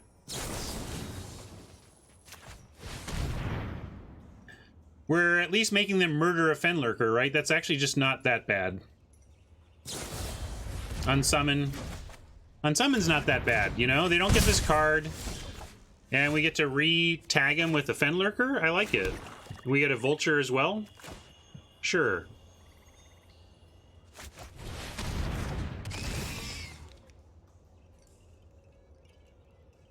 I consider this real stakes. I don't know, I'm not getting the entire conversation y'all are having, but I definitely consider this, like, we're playing for stakes here.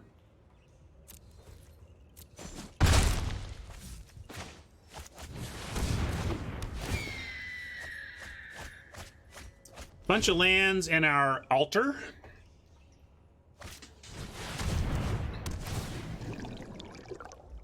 This Lich is going to get through this turn.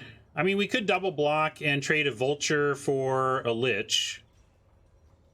That's not ridiculous. It is a very good card, and then the Fen Lurker gets to live, so we'll see what they want to do. I think we might do that. Although, we also have Reclamation, so maybe we let them attack once if they want here, and then we drop the Reclamation and then start offering trades. If Lich were just like straight draw a card, I would never let it connect, but it's not the worst if we just let him loot once. I hear you, Sunset, but man, we have Reclamation in hand. Like, we're very close to being able to block with impunity, because no matter what they do, unless they paralyze or whatever, we're going to get value out of it.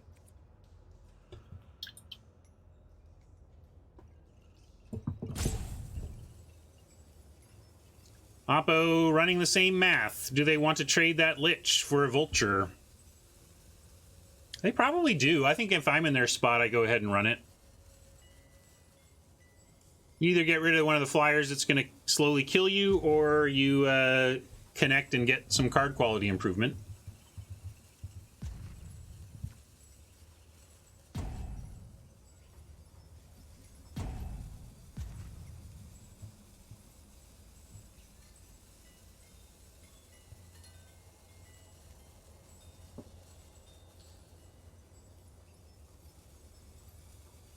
Necromancer makes you like the trade more, but we already have... I mean, we don't need anything in the graveyard for Necromancer. Are you worried? Is that what you're worried about? Like, that we need something for Necromancer? Or that you just don't want the Necromancer to die to the Lich? Like, if we let the Lich live, it just eats the Necromancer eventually. Well, they're just not doing anything. We're going to go ahead with the Reclamation play then. And I'm going to send in one.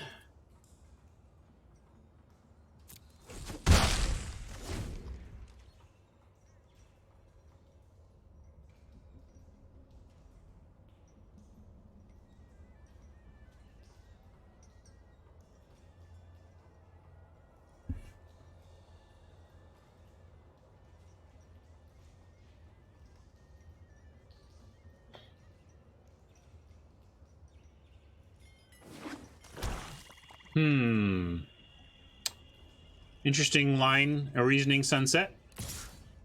Now they're gonna offer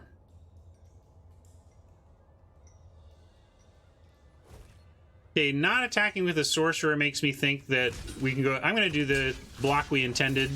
The worst thing is befuddle. Not even befuddle is not a problem. It's just like we're gonna draw no matter what. Too good.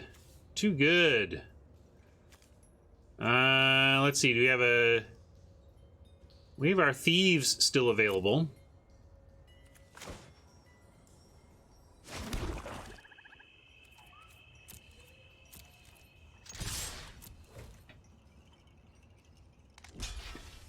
Huh. All right. I call. I didn't expect this at all.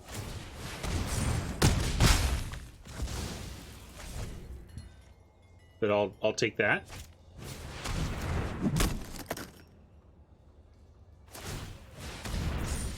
This is why I don't play Axe. Like, what is the Axe? The Axe needs to be doing a very specific job in your deck to play it. If it makes my Octoprofit a little bigger, that's not really good enough. But now we get to murder and attack, murder and pattern match even. All right. Or we just Gargos. Just Gargos.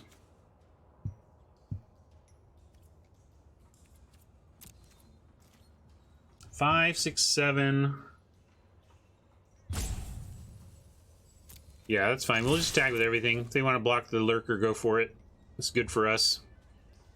And they're kind of forced into it. No, they don't want to. Okay, so then we'll just take the 3, and can't play Gargos yet. Don't have the green. So let's go pattern match, hold up, murder.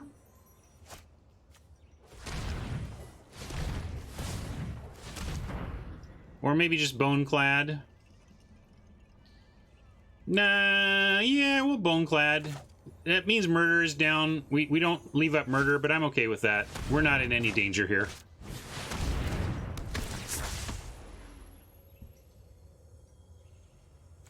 Probably the Lich we get rid of.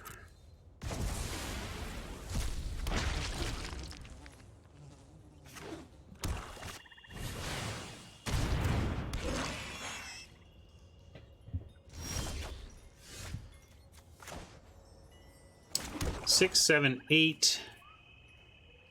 2 pumps on Lurker. Now we just murder and go with these 2.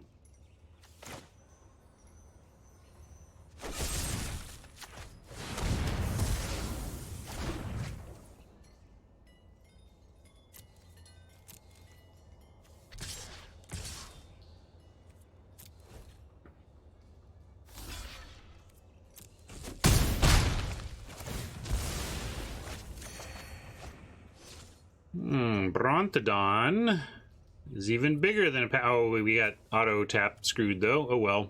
Pattern matcher it is. I think I maybe manual tap screwed myself.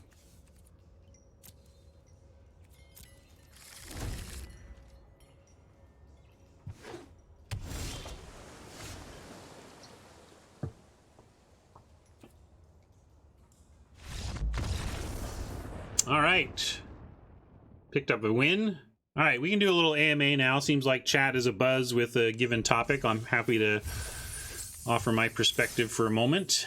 Let's go soapbox mode. All right, give me an update.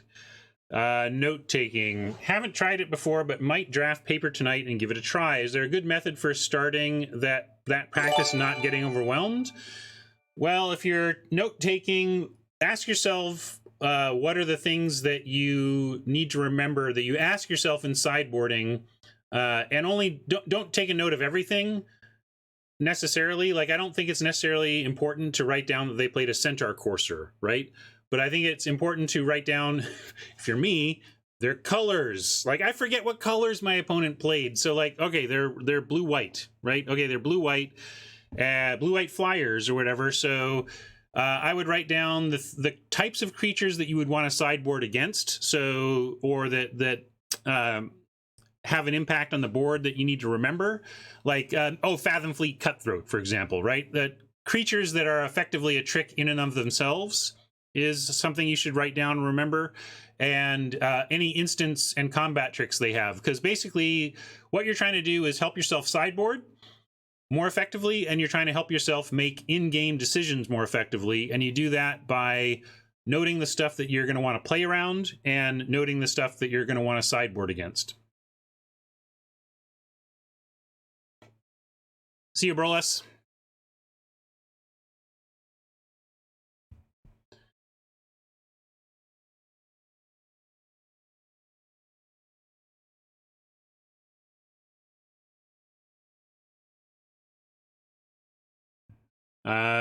Droidine asks, what is a reasonable way to measure my success as a new drafter? What is a good win percentage? I consistently get to 3 to 4 wins in ranked, and twice have gotten to 7, and a few times gotten to 5 or 6. That's not bad.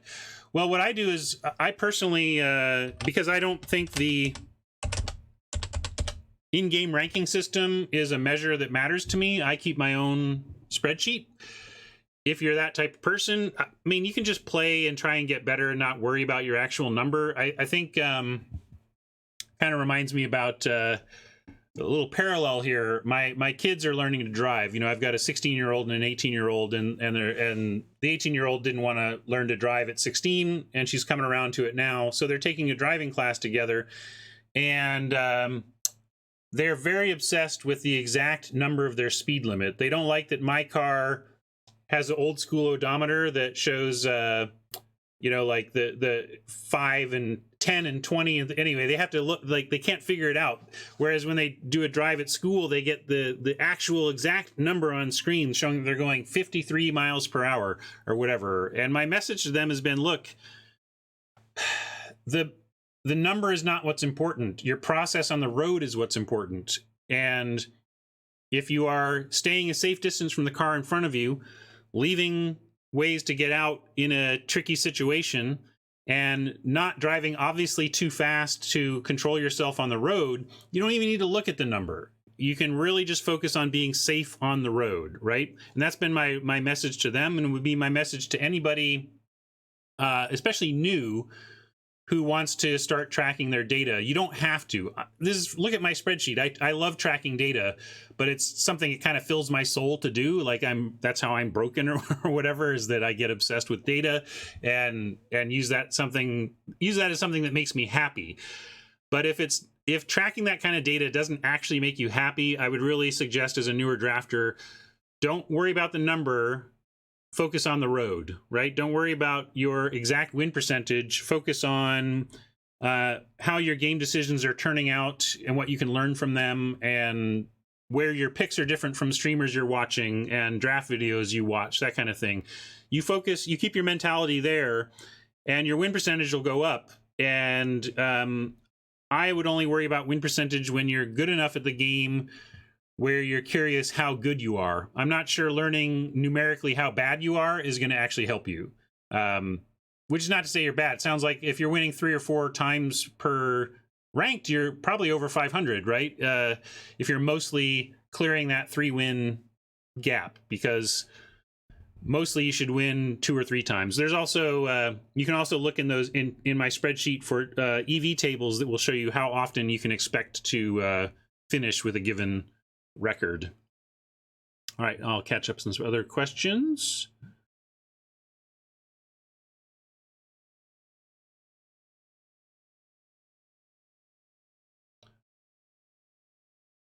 Have I gotten tired at all of M20? What has been the stickiest format for you without getting bored? I'm still enjoying M20. It's starting to go on the waning side of thing, but for a core set, it's had great legs. If this had been M19, I would have been so over it by now. So M20 has been solid. The stickiest format for me without getting bored, I mean, triple Innistrad is hard to deny. I know that it's somewhat cliche, and like I think Luis and Marshall just named it their number 1, but it's great for that very stickiness.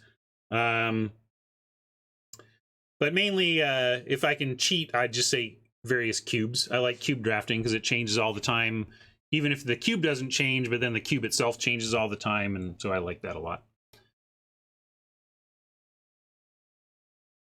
And Slate wants to re-ask, sure, thoughts about potential Phantom Draft as an addition that solves some sticky issues like ranked best of 3.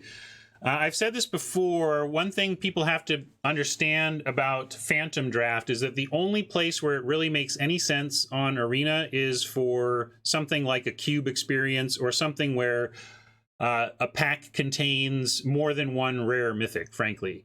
If you're introducing a format in which the packs contain more than 1, often many, rares or mythics, then that provides too much player value, and you need to make that Phantom.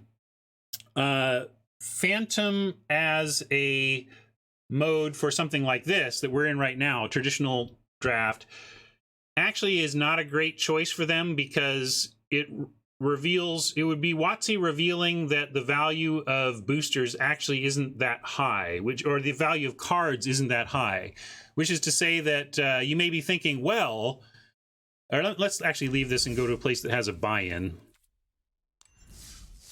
So you might be thinking, hey, if they just took Ranked Draft Core Set 2020 here and made it Phantom, they could lower this price from $750 to $300, and they could lower this price from $5,000 to $2,500, because by not keeping the cards, they could just lower the price a bunch. The thing is, they wouldn't. They can't. That's not where the value is. The value, like, how much, how many gems does WotC feel that a drafted rare is worth in their system? It's not as much as you think. And so therefore, if they removed keeping rares and mythics as part of the draft experience, keeping the cards, they don't actually get to shift the economy that much.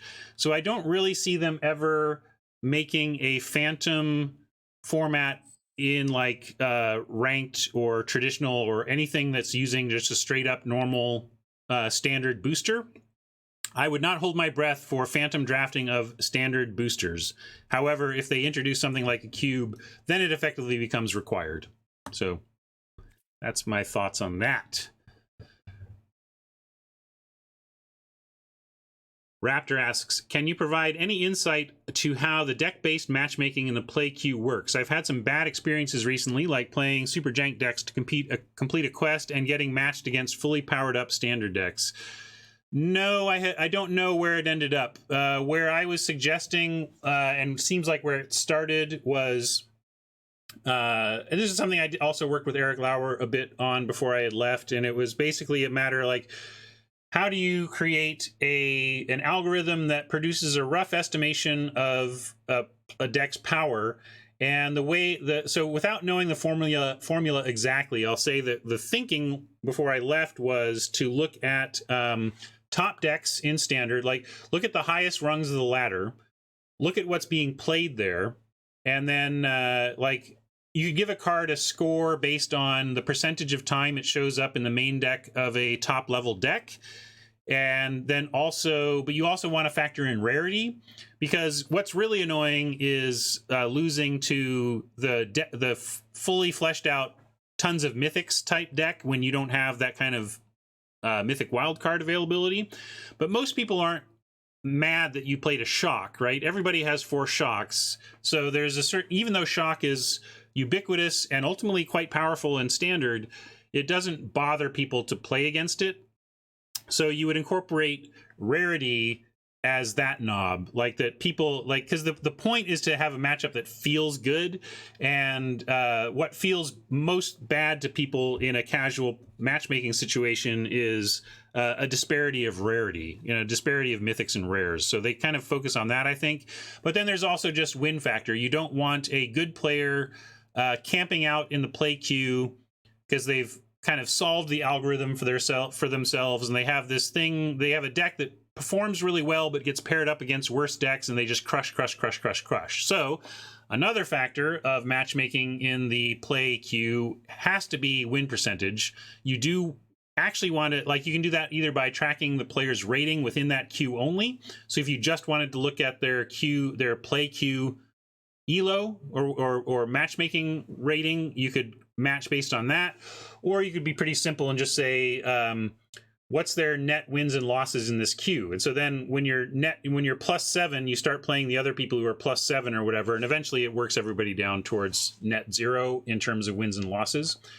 So while I don't know what the algorithm is exactly, those are the factors that would come into play. Some system to give each card a rating on its strength in standard, apply a rarity modifier, and apply a win rate modifier.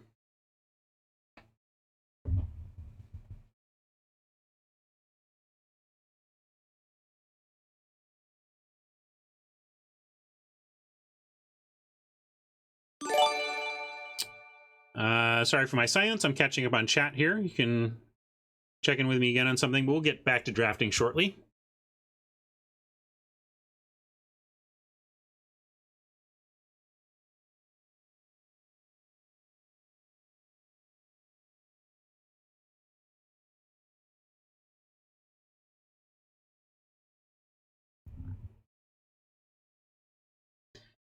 Is it possible to have a cube without pod drafting? Sure, why not? I mean, you could. It would have the same problems as any bot draft, right? But that's a good point, Fiddles, to the extent that I expect that while we will see cube eventually, I bet we'll see 8 humans drafting first. Another problem with the bot drafting system is that however it's broken, your matchups are going to be leaning towards whatever the bots aren't doing, right? So that's a problem as well, that those decks the decks they draft don't get played, because then they're not part of the play meta either, those colors. Frumsy asks, follow up on meta deck ratings. Is that handled algorithmically, or are the designers periodically updating that data manually? Depends on what part of that data you're talking about. The part where you're adjusting for rarity and win rate is going to be based on something that you might need to tweak the knob of to get exactly right. But once you come up with an algorithm for ranking the value of cards, it's going to be algorithmic. You're not going to sit down and pick up a card every set and say, okay, where should this be rated in the play queue? You're going to come up with a system that rates all cards and updates those ratings regularly based on the evolving metagame.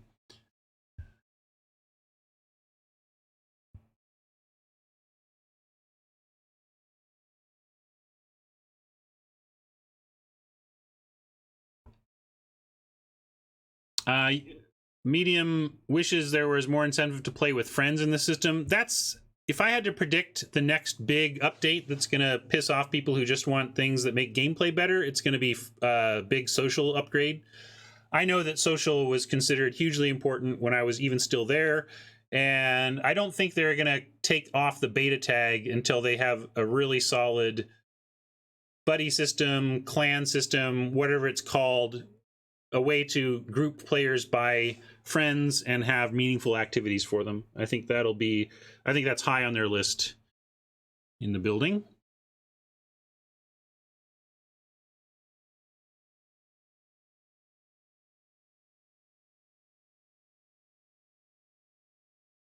Dionysus asks, what do you think about MTG Arena being a lonely place? What social elements would you add? Oh, we just kind of talked about that, but basically what I want is up here in these buttons, I want a friend button, or maybe in my profile, but something up here to go see my friends list.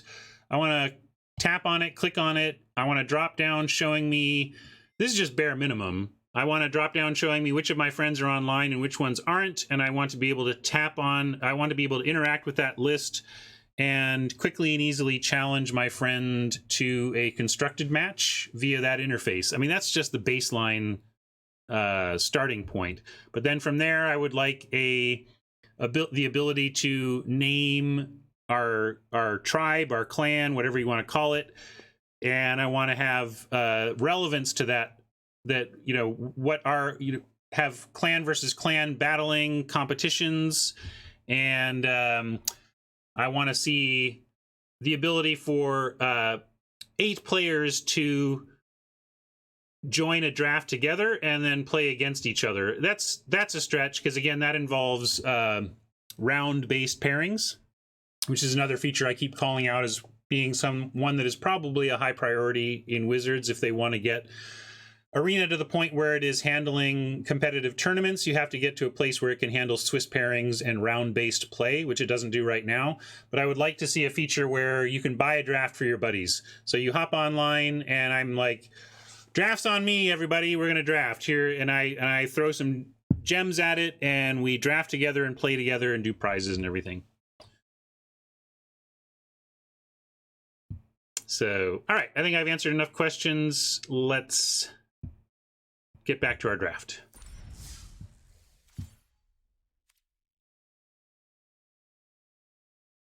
Mike also wants the ability to challenge friends using 40 card decks, so you can play out your draft decks against each other after finishing a draft. We'll see if they do that. I have a feeling they're just not interested in helping players extend their limited play. They would rather just close that door and force you to go back into the queue. That's my guess. I'm sure it will be debated, though. Everything gets debated.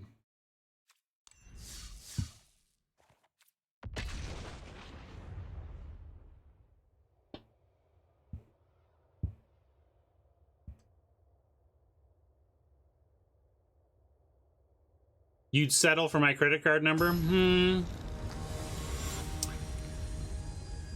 Absolutely. Well, that's the other thing. If they did some social stuff, I could create a Going Optimal group or clan. We could invite regulars to that clan, and then absolutely do things like, hey, when we get this many subs, I'm going to host an arena draft for 7 of our viewers who came up in the drawing or whatever.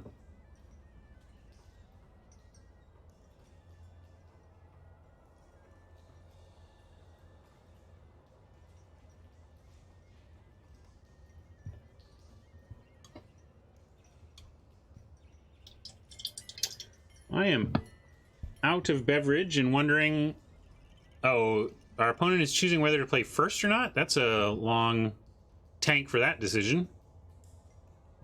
Maybe if they're working on that, I'm going to go grab myself a replacement beverage real quick. Hold on.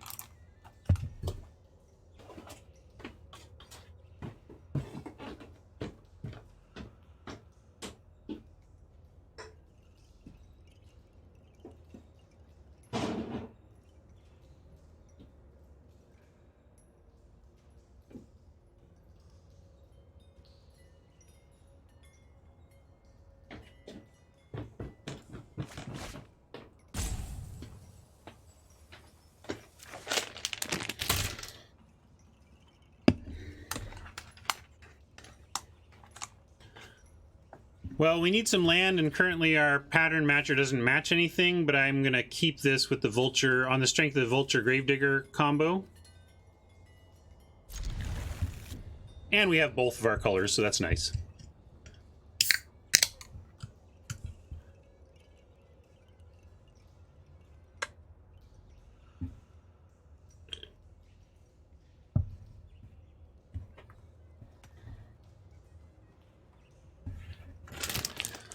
Oppo seems to be of the slower variety. I don't know if that's strategy or distraction or what. We'll see.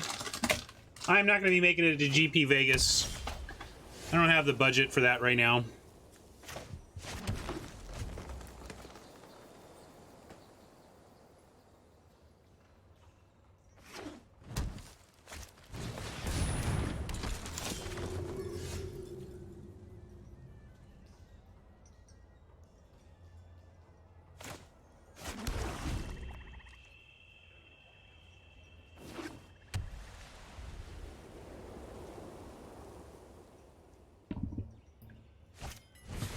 All right, we really want to land here. Found our land. Now we need to find a murder for this warlord, or they get to 5, it's going to get out of hand. But we start here.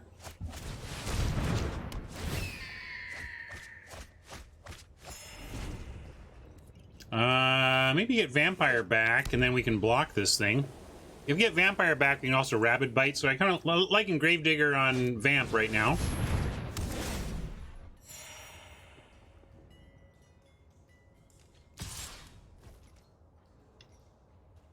Oh, you know what? They don't even have... turns out the adding them to insurance comes when they actually get their license. They're just covered by us while they're learning, apparently, which seems... Okay, I'll take it. No blocks.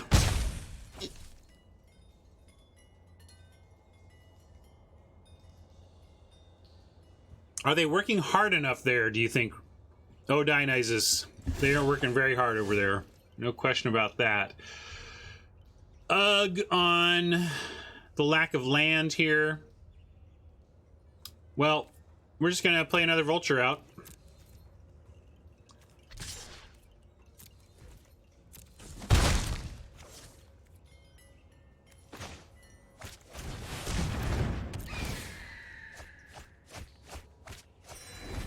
Couple lands, couple good cards.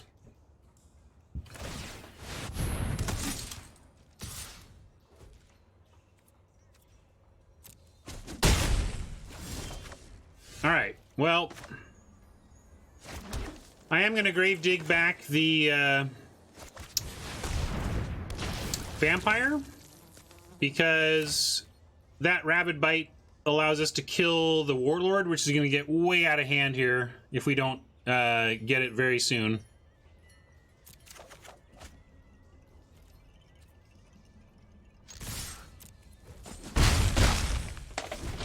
Could have left everything back to like threaten the Warlord, but we're gonna get it with Rabid Bite Vampire next turn. At least that's the plan.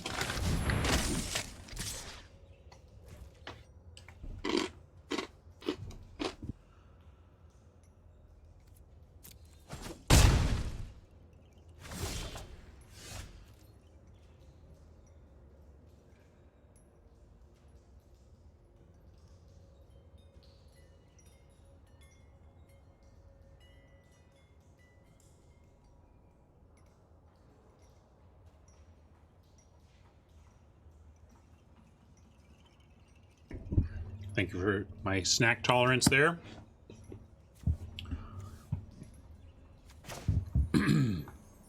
Yeah, we can save the bite now that we've drawn a murder. Still gonna play the Vampire though. And silly me, I've foregone a an Hourglass Notch because of my snacking. Oh, I need 2 black for murder. Yeah, I'm afraid we're gonna have to just do it then. Good call.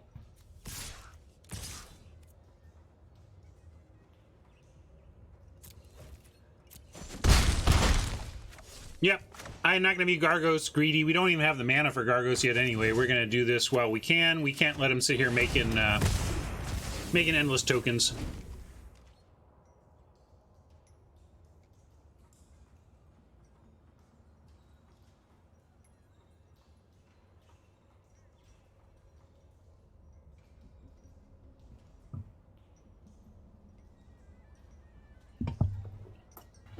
They got some value out of the Warlord, but they spent 10 mana to make 2 1/1s. So tempo-wise, they're pretty far behind us now. Steven, it's not bad. It's proven pretty valuable in the late game when you have stuff to spare anyway. Turning your spare stuff into 5/5s is not bad.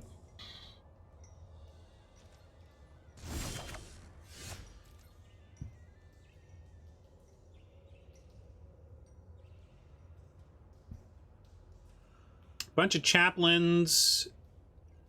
I guess we try Feral Invocation on a flyer here. Now we don't have to do Staring Contest if we Feral Invocation here, so we're gonna do that.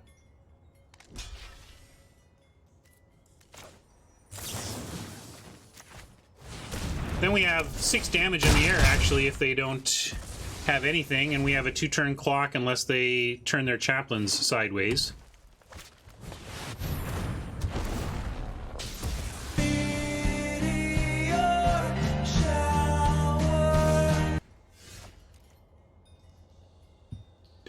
Sad, but we got good value out of that guy. We can't be too sad about that. I don't have a two play turn here.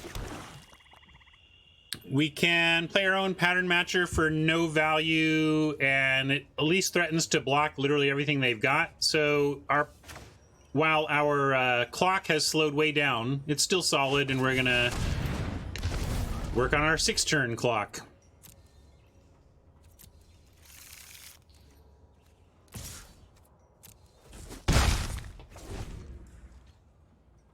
Can't match anything. In the deck, we can match vultures and thieves.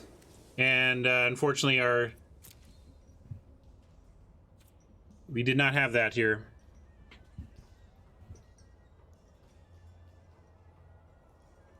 Yeah, Pattern Matcher has not been great in our deck in this particular game.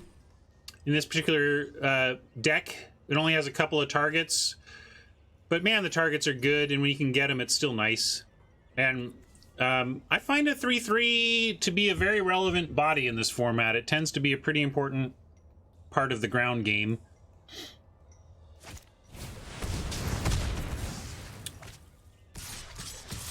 All right. Well, we're gonna bounce there, take that, and recoup from here. We could play Gargos, but we don't have a play for it yet. I think I like Spider Murder, actually, instead. Well, Gargos... I guess I should have blocked there. I don't know. Oh, no, they tapped that, didn't they? Yeah, Gargos Go is fine. Fine. They're top decking. I'm playing it a little too coy there to not just drop our biggest thing when they have no cards.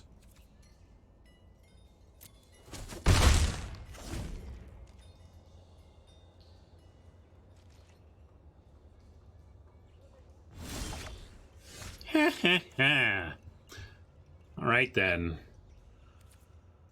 With Murder and Blade Brand up, suddenly this feels unlosable.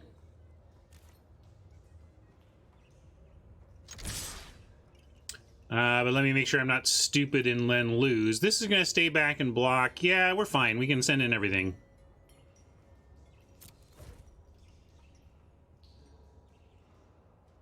I'm not even going to hold back the one. Yeah, I guess they get the Vampire of the Dire Moon for pretty cheap, but I don't even care. They have no good ways out of this. This was probably a mistake to attack, but I think it's not even a big one. I think we're fine.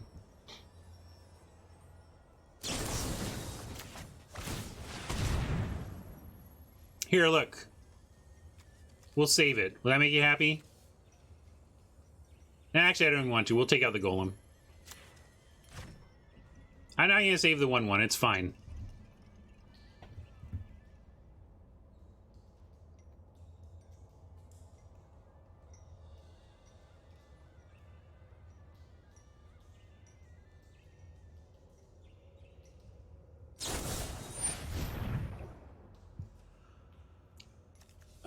So now we could murder that. Let's murder that and prevent the scry even. Is it? Do we care? Let's see. If we let him have that. My inclination is just to murder this. Prevent the scry. And then I'll let him have it. Yeah, I guess it doesn't kill Gargos, which is the main thing.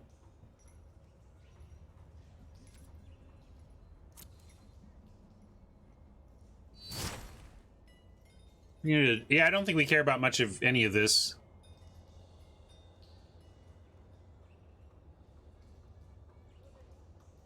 And interestingly, I would have God's willing the chaplain and tried to keep the chaplain alive, but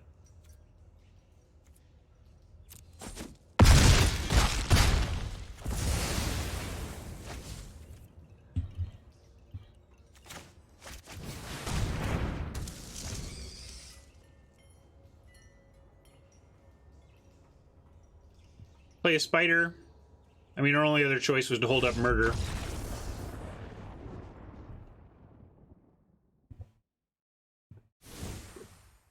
I guess my observation on current state of the bots is that white is pretty darn wide open. White's not so bad in the format that it's unplayable, and especially if you can get the blue and be blue-white flyers, that seems like a really viable, good deck now.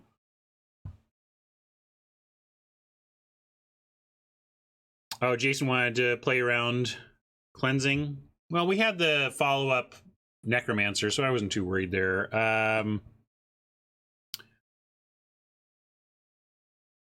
Let's see, we were up against... oh yeah, we're... I think we're 1-1. I don't think I updated the record.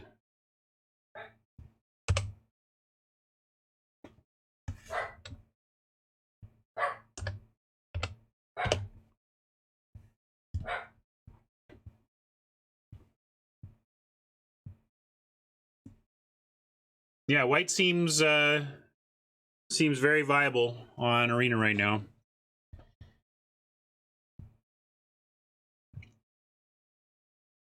Didn't see plummet targets, but we can assume... No, we did. Do we see... Yeah, there was some bow targets. Sorry, I'm a little distracted here.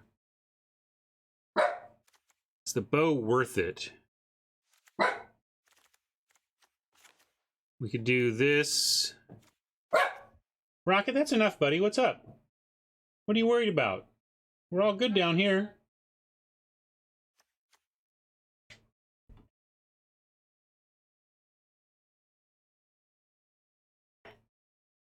But yeah, I don't know if I love this.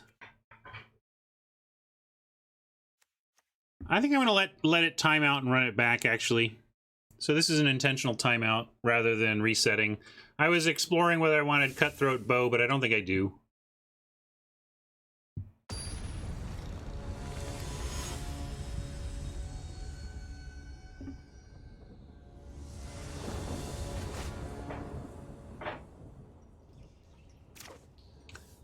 What win rates are some of the best players achieving? Well, I'm about 60-62% depending on the format, and the best of 1, best of 3, and the best of the best are up near 65 to 70, I think. Yeah, this is easy mulligan, sorry. Nothing going on there. Oh, do we have to keep this? I think with opponent going first, maybe we just go to 5 and craft a good 5. On the play, we do have a chance of Vampire into Vulture into Spider, you know, and then pattern matching the Vulture. But I think we have to mulligan this too. And now we gotta keep this and pitch... Whoop. Alter for sure. And honestly, Vulture as well. Just keep the green here.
Well,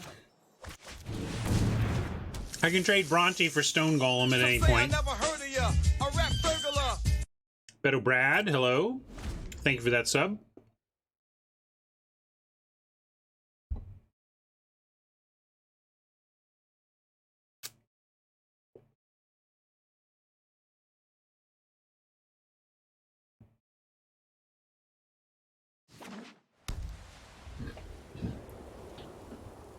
Blood-soaked altar. Yeah, gosh, you really do want the. Well, okay, hold on a second here. I got to figure out how we're gonna deal with Vorstkla. Thicket Crasher plus Netcaster Spider does not deal with Vorstkla, so unfortunately we have to take this. Yeah, we could double block here, but then what are we doing about this in our current situation? Whereas if we draw a land right now, we get to cast Thicket Crasher, which can double block the Vorstkla. We have no, you know... Yeah, I'm going to wait, see what we draw. All right, all right. What can we do with that? We can play out the Crasher as I wanted. And yeah, Blade Brand would be nice.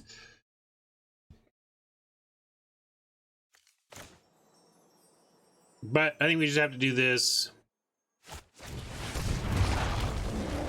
Say no attacks and decide how we want to block here. If they have anything, we get blown out. We mulled to 5 and have been stuck on land, though, so if we do come in anything close to even being competitive in this game, I think we've done well.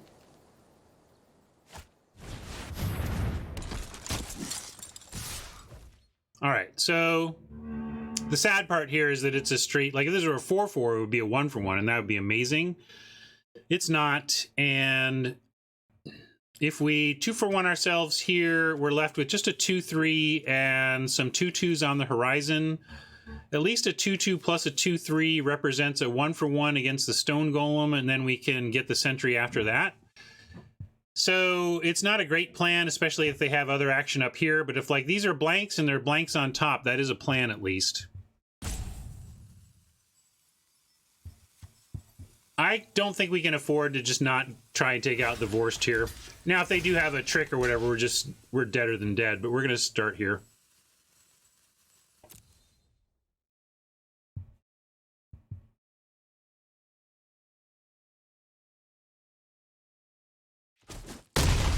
Yeah, I think the best of 3 is just grind here, you know? I mean, I think, I play slow and the format's grind. You know, there's a lot of reasons it can go long. But now we're going to do... Well, let's do Thief over Vulture and offer that 1-for-1.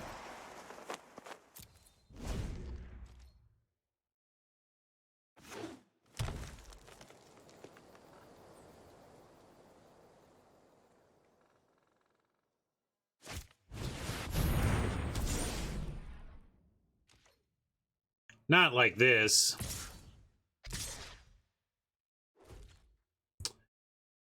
Let's see. If we draw specifically a swamp, we can trade here, but then we don't have the power to trade back. So I kind of have to take 9 here. Are we in a spot where I have to take 9, or I have to chump with the Leafkin? If we trade Spider, how do we win? This becomes a 7/7 attacker. And then what are we putting down? We just hoping to draw both Swamp and Murder?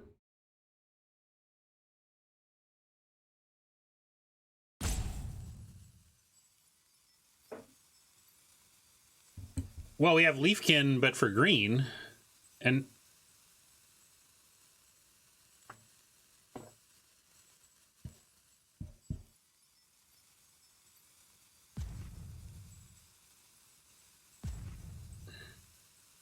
I don't know how we win if we trade. I don't know how if we win if we don't. Yeah, we're definitely taking 6. I just don't know how we win from here by making this trade. All right. Chump Druid is an answer for next turn. Chump Druid is next turn's play.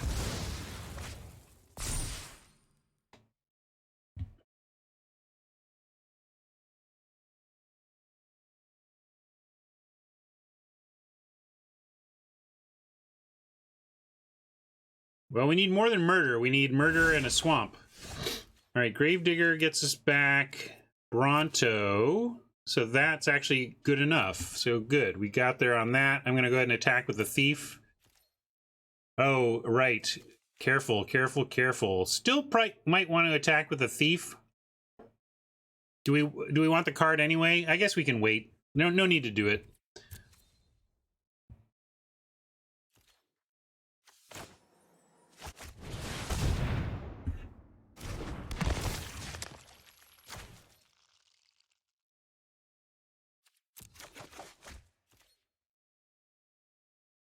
Do some chumping, and then hopefully Brontodon does not get God's Willinged or whatever.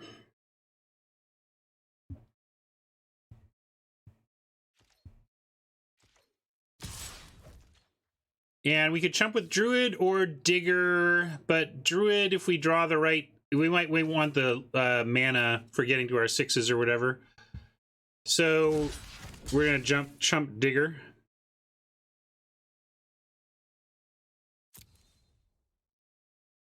This can do more damage, of course, but we're not even concerned with their life total yet. We're just trying to stay alive, and I think Druid helps the longer game better than that. And we get Brontodon kill, or we try.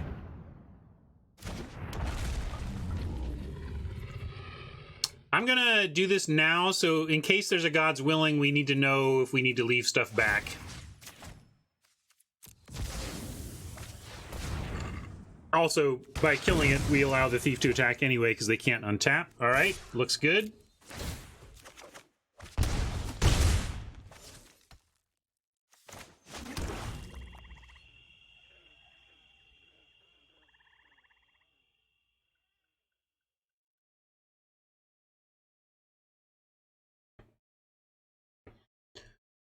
Yeah, we're ahead on the current board, and probably on average in hand. We'll see where it goes from here. Yeah, we don't want to die to Thief activations, but I think we do want to take one more, right? I'm going to go with a Thief attack here. We also have Vulture to get some life back, hopefully. Or maybe not hopefully, because it means we're drawing, or we're milling creatures.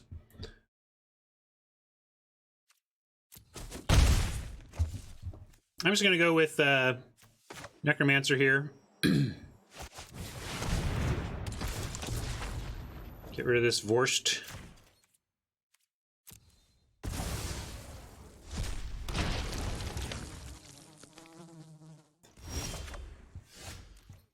Hey, buddy. We were just thinking about you. And yeah, they don't have reach out and kill us direct damage, so I'm actually going to attack again with the Thief.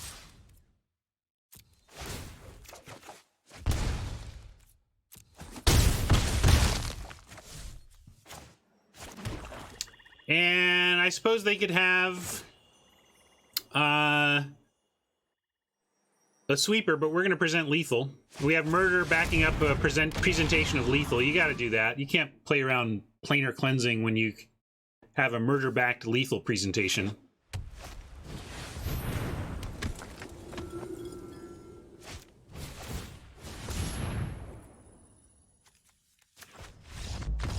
All right, good enough.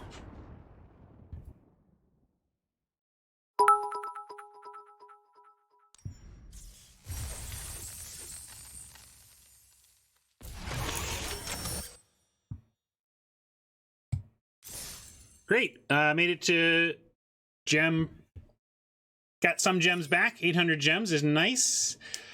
And I'm going to take a quick bio break, and then we're going to try and get real profit, okay? Hang tight. I'll be right back.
We won, Jason.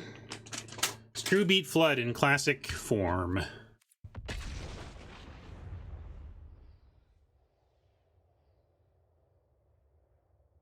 (2-1), looking for real profit. We did grind 20 gems in the draft, so getting our gems back would technically mean gem profit.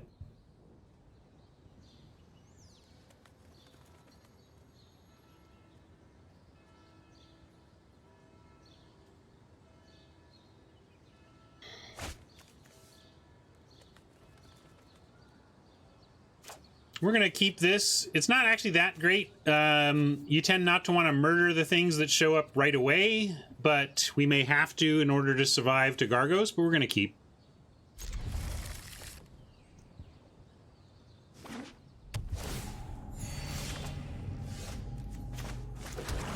Ideal draw would be an early creature play here, a 2 or a 3 coming up. No such luck yet, but Oppo has failed to play. Incoming Reef. No. Well, Vampire, you're a bit late, but we'll throw you down. Yeah, Drew would be a great draw. Shock.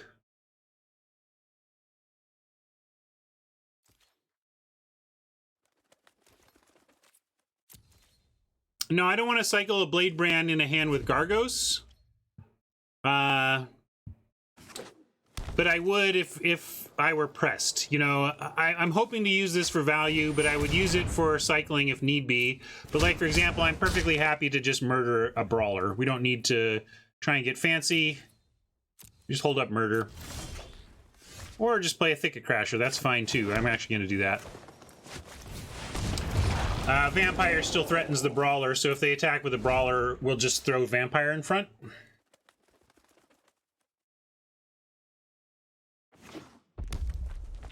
No, I don't want to attack. We get 1 point of damage for attacking, whereas we hold back 3, or in this case, well, I guess now we don't hold back the damage because it has Trample, but we'll still take the trade if they send the Brawler.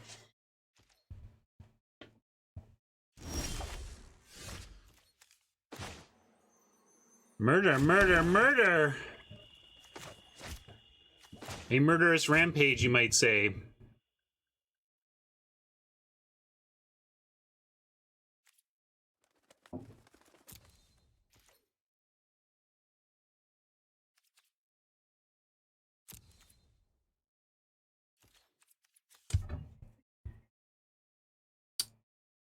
I don't know who this is coming from, but I'm supposed to be making a dental appointment. I think I'm going to make them leave me a message and prove that there's somebody I want to talk to. Sorry, incoming phone call there. So I'm going to say no attack, stay back, hold it all up. I suppose we could attack, but why would we be attacking? We don't really want to trade our Crasher for anything there.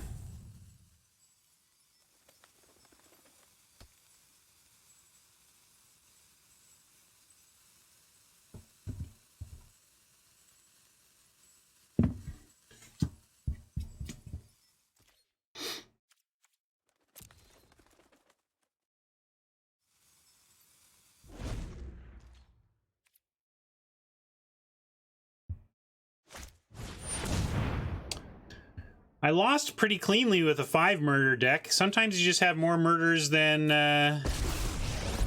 you can use effectively.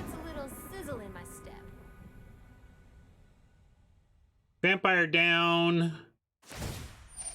But we're just going to start rattling off murders, and then we murder the Thicket Crasher, and then we get a good attack back on Chandra.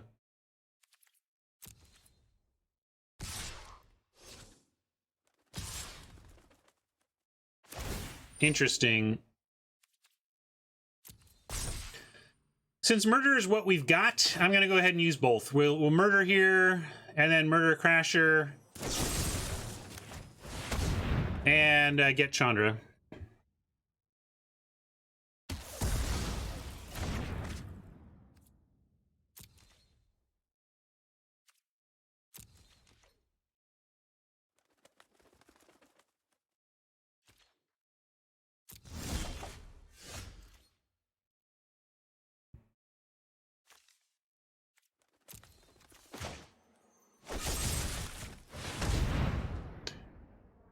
Multi-kill.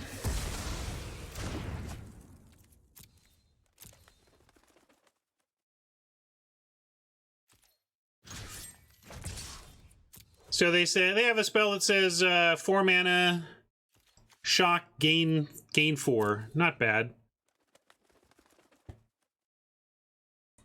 Yeah, that's true. We could have given them a chance to block, but what are they gonna? What are we getting them with? If they had like unsummon, we get them. Is that the idea? We could have played around unsummon or infuriate. Yeah, that's fair. That's fair.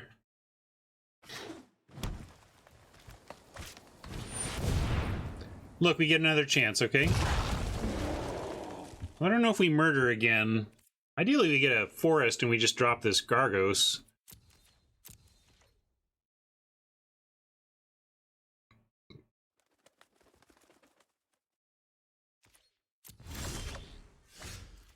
Yeah, we'll go ahead and bite over murder.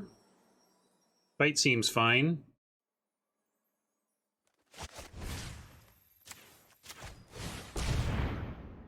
Maybe not. They're showing a pause suggestive of something at instant speed, so let's see what they've got for this.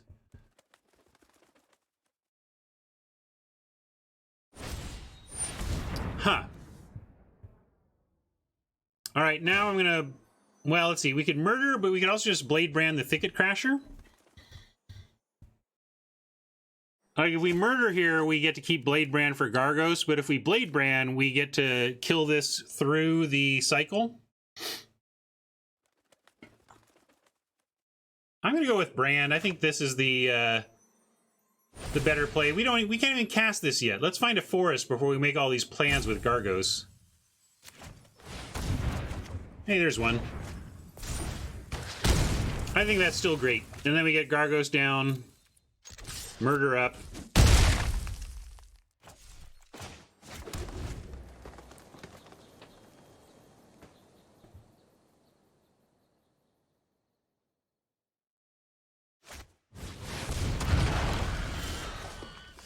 Well, Gargos is even bigger, but they trade. They trade. I'm gonna go Gargos, and then we'll murder next turn.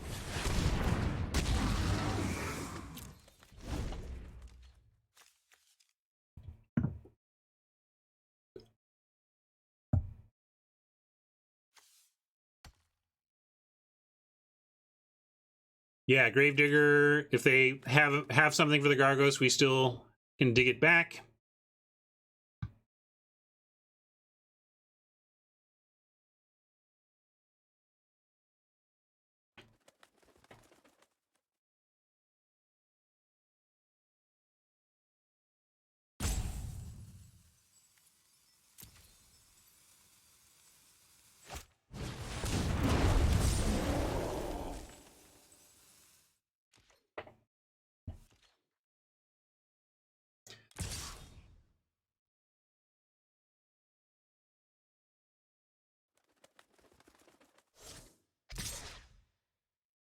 You don't know it, but this is a great attack because that Vorse Claw is not going to do any blocking.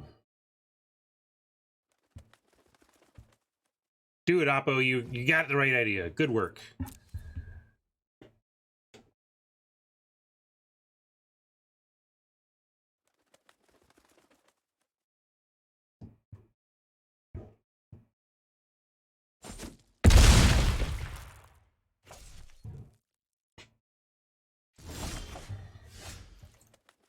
Oh man, if we lost to Infuriate Uncaged Fury, my cap would tip so fast. I would just chuckle and say, "Hey, it's noon. Farewell." They have more pump, you think? Well, let's test that theory out with an attack.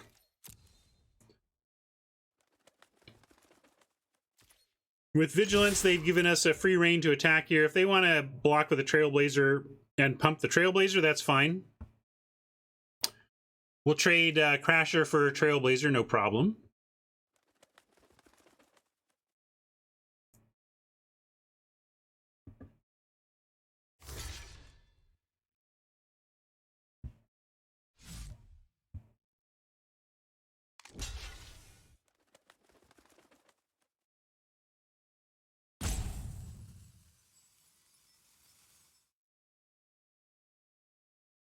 Yeah, we could do that, but they still get the one. It doesn't stop it from being a trade, is the thing, right?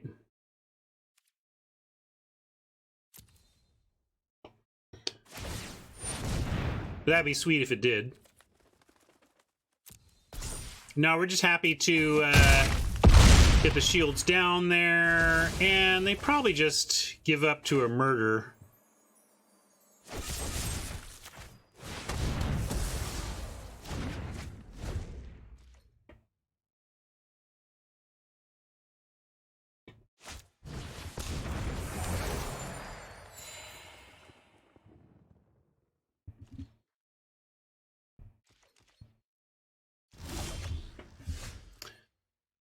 We can dig in Druid. Let's attack, though. If they've got some multi-pump, you know, a couple cycles or whatever, we can get the Gargos back. So let's just start with the attack.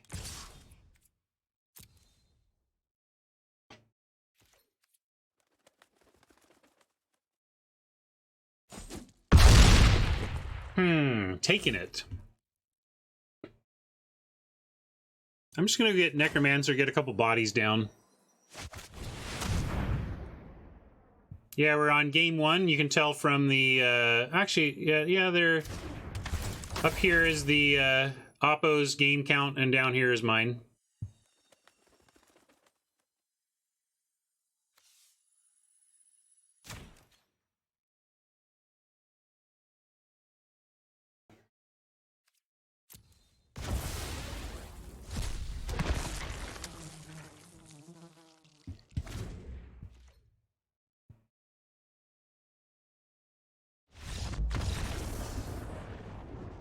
I could see reasons for keeping that 1-2. If they had something that dealt 6 damage, you'd want to keep that and hope you draw it so that you can double block for the 7.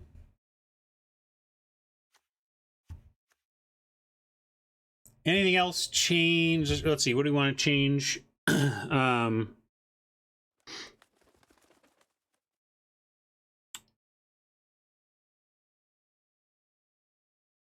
Presuming elemental stuff. Yeah, it was green-red fatties, presumably like splashing a reef, right?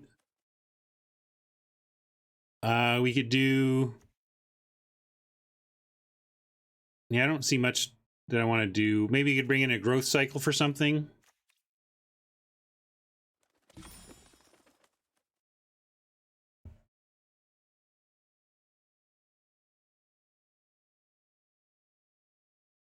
Yeah, maybe Cutthroat over Matcher. Pattern Matcher's been so-so here.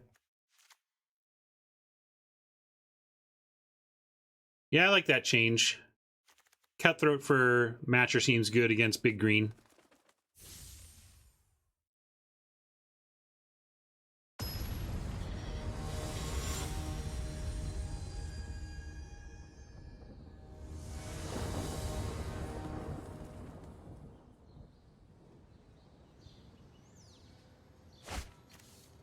Great.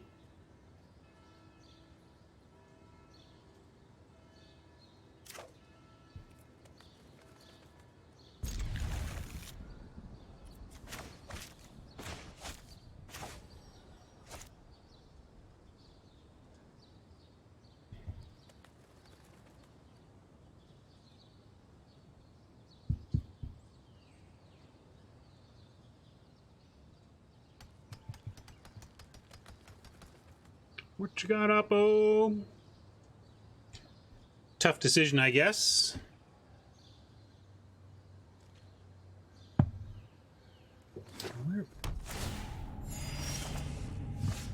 I know I lost my filters. Dang it, I had good filters in place and they're gone. Oh well, more to figure out. Oh, I looked up and they mulled a 5, huh? See if we can make them pay. We got Gargos Forests already.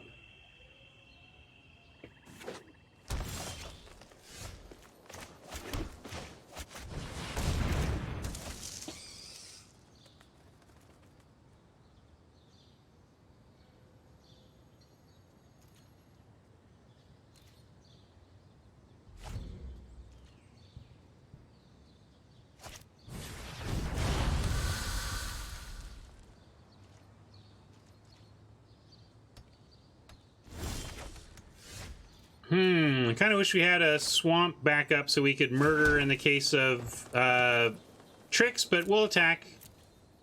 Trading spider for a trick, maybe, but maybe even the invocation saves it in that case. We'll see. It depends on the trick.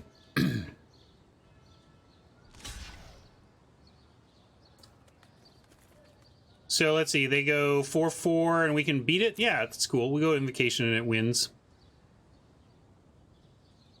Yeah, we could cutthroat. But I just invocation here makes it absolutely perfect. Yep. It's the nut response.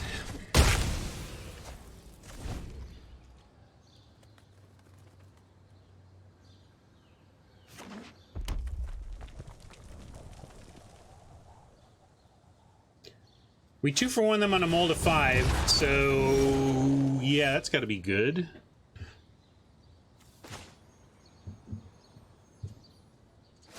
And the 5 toughness is enough to get past this crasher.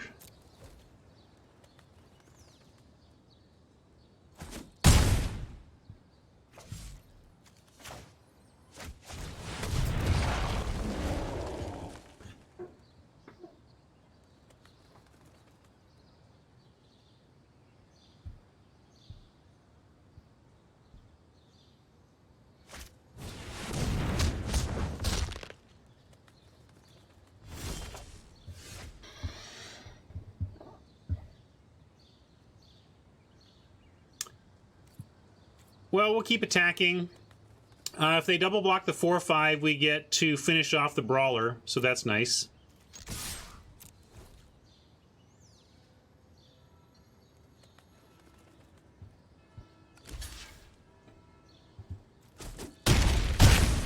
And if they don't double block the brawler, that's not bad either. We are going to go with gorging over cutthroat here. Creature, ooh, a lot of good stuff went down there, unfortunately. Our hand is pretty good, though, so 4 non-lands means we're closer to Gargos than we were.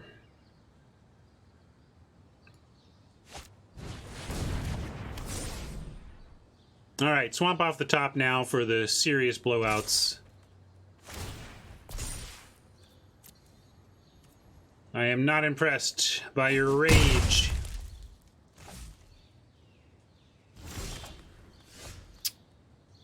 Not exactly what we wanted, but we're still doing fine in this race, so we'll keep it going.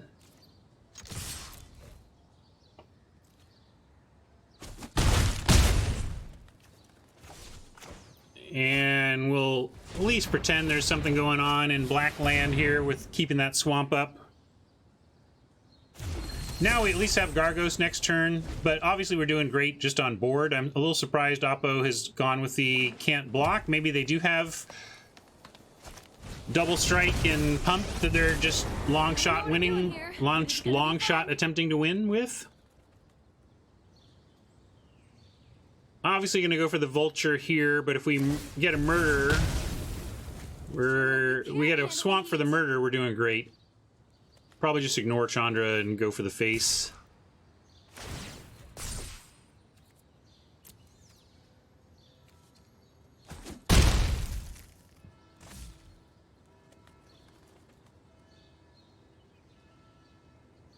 Come on, swamp, make it easy. Not going to make it easy, huh? All right, well, we can only play Gargos and Fathom Fleet. So we're going to play Gargos. Some question as to whether going for Chandra or face makes sense. And yeah, I think since I just want to play it safe here and not lose to double strike out of nowhere plus damage from Chandra. So let's be...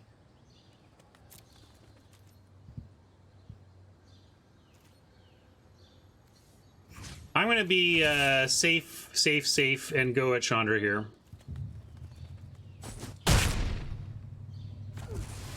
Way too much for me to handle.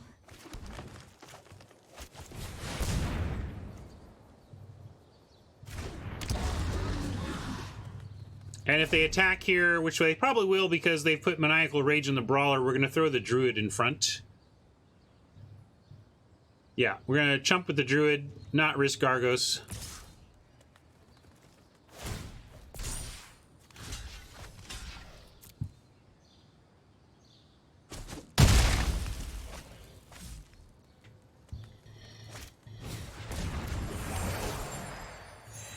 Swamp. Swamp GG.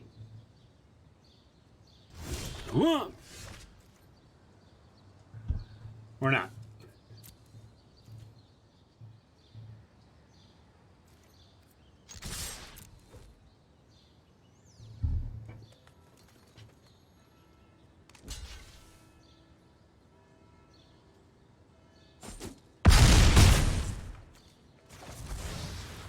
Fathom Fleet, no value Fathom Fleet.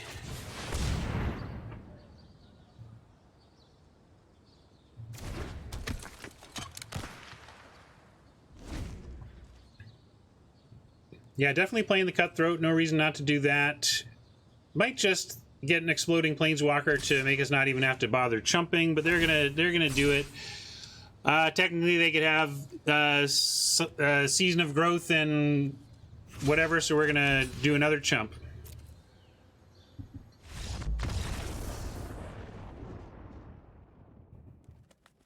All right, actual profit. Started out with a loss, but we've pulled back to 3-1. Nice.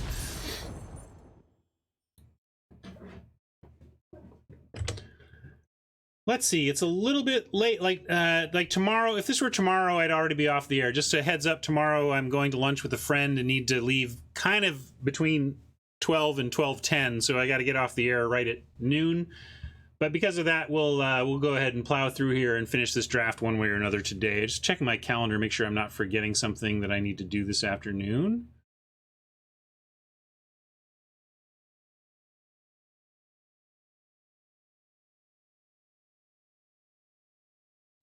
It's not a driving school day.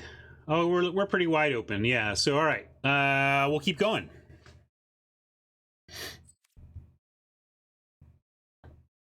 Madman Quail asks, any thoughts about the lifestyle of streaming? How will you take a vacation? So far, it kind of feels like a vacation to play Magic and stream, but I am going to need to take breaks. Just announce them ahead of time. Going to a wedding this fall, for example, got to figure that out. And when I have travel plans nailed down, I'll let people know.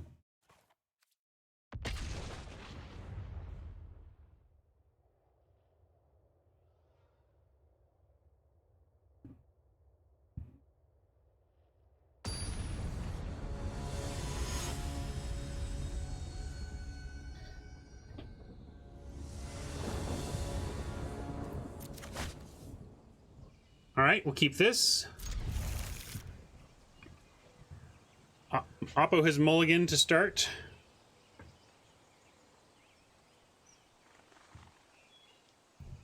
Yeah, Rocky, that's the rub of this gig.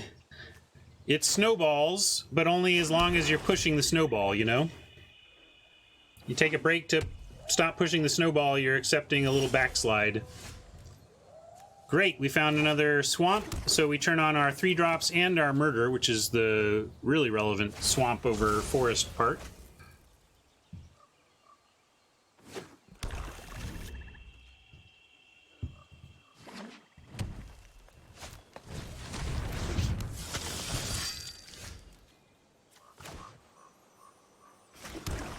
I think we gotta murder that. And if they play a land, well, I guess we can let them have one turn with it. Let's go ahead and play a thief. We know that we're destined to murder the knight. And if they want to attack and pump it, that's actually fine. Because murder don't care about the pump.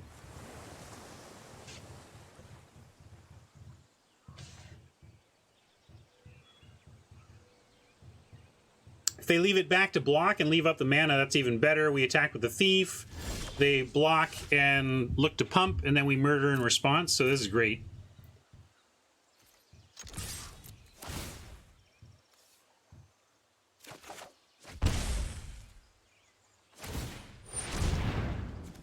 Oh, thanks, we get the damage too.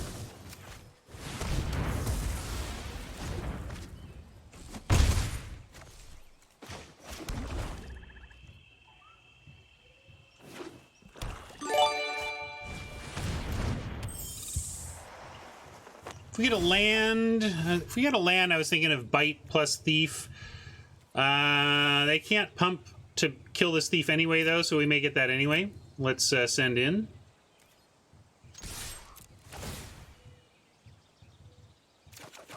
Great, and there's the land we need. Wow.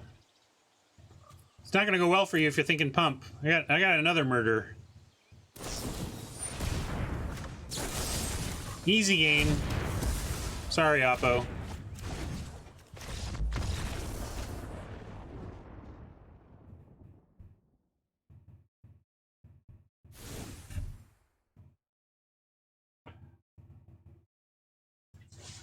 So what were they? Green what? Green, I forgot the other color already. Black. So green, black, mirror. Oh, blue. Yeah, there was a 3 color. That's what it was throwing me. We had the sprite and everything. See, I just forget stuff instantly. It's kind of funny. So we could bring in the plummet. We did see at least one thing in the air. Don't know if this is worth bringing in just because we saw the one.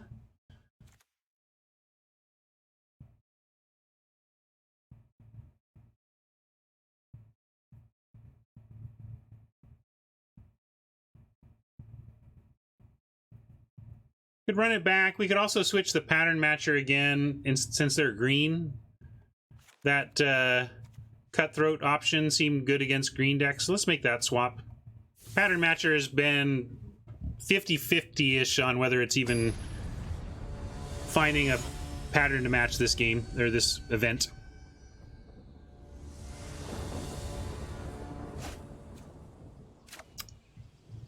Well, that's rough. So close, but we're going to throw this back. That's also rough, but probably need to keep and hope we get lucky. I'm going to keep and ditch one murder.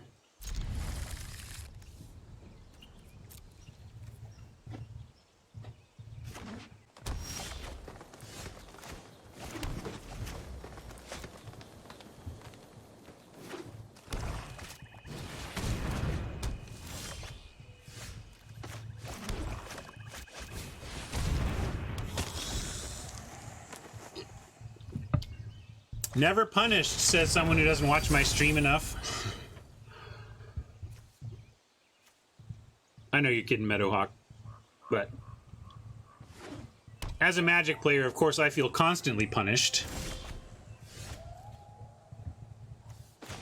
Even though I'm about to put life linking, make a 4/4 life linker when they block here.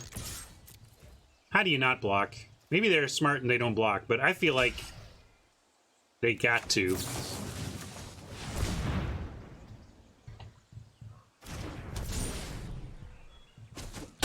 Ouch!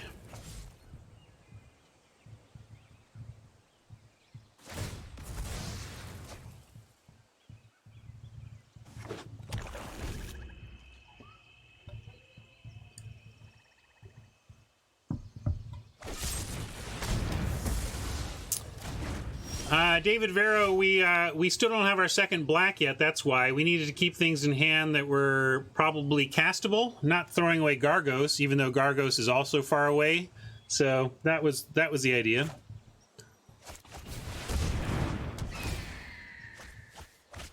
Oh, some sad land went away there. Rough.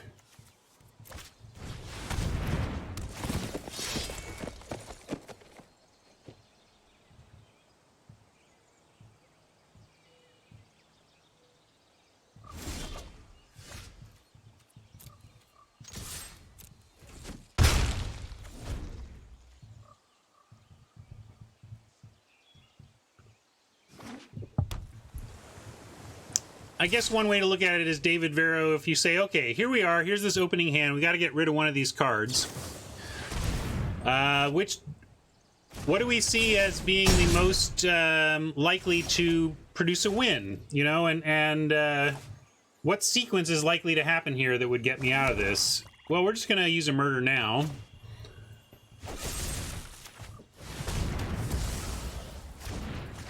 Given their desire, their willingness to use the card draw to throw things on a creature without needing a trick or whatever, we could have saved it, but I did that because Season of Growth is a cast trigger, so even if we waited until they cast some other pump spell, it would still get them the card. So there was no need to wait in my mind.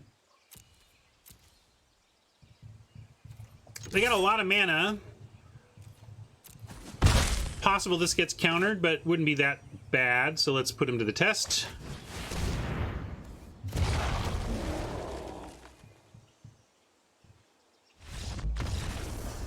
Alright, they're just apparently can't beat that from 14. We'll take it. Super real profit now. 1800.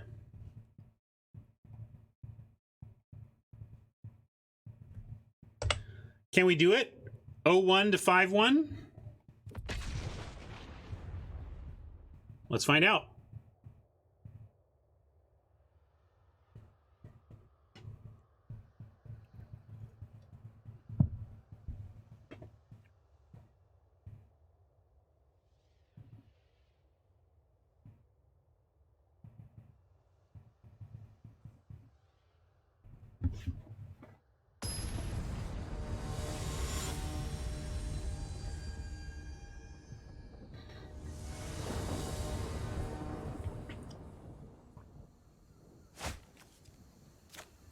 Yeah, looks great. Still need another swamp for the murder, but we got a 2 and 2 good 3s. Great. Yeah, Jason, we're already happy. If we lose this match, you won't get a sad Ryan. Unless I punt my way there in horrifically embarrassing manner, then you'll have a sad Ryan. We now have Vulture into Pattern Match Vulture.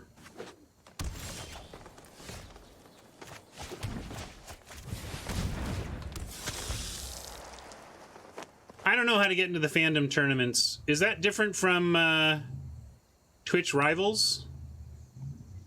Maybe there's something I need to sign up for on fandom.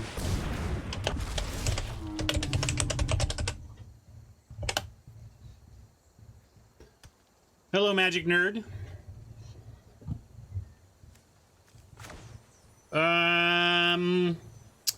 Good murder now. And we drew the other Vulture, which is a bummer.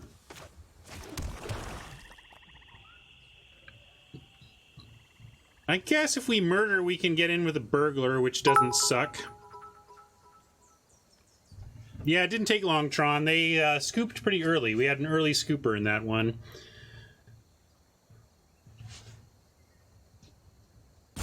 I'm going to go with the Vulture pass.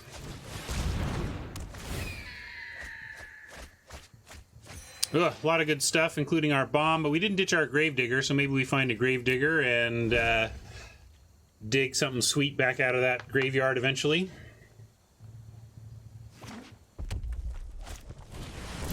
Yeah, Rob, well, this is last match no matter what. So we are sitting on it here. Let's go Druid. Then next turn we can potentially 2-spell with a Druid. We draw a land anyway. Kind of tempted. Let's see. They could have Infuriate. I'm going to attack and see if they block. This is like kind of setting up future tricks. I'm playing with the risk of Infuriate. That was just to get them comfortable blocking in that spot. So if we get something like a Blade Brand, that they'll do it. Rayon Fiddles, we'll check you later.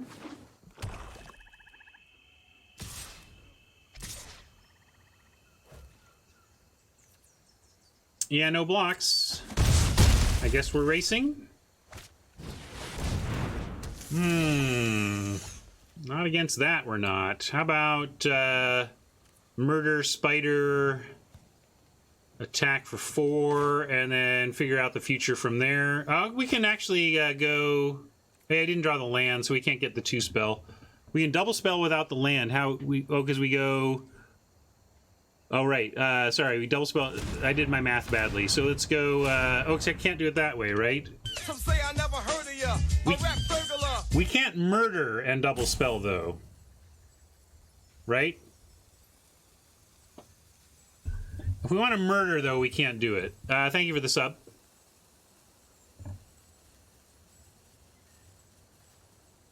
No, we don't even get... We can't do murder and another creature. So I think I'm going to go with murder here. That spider's going to need to die. It does clear the way for some lifelink damage.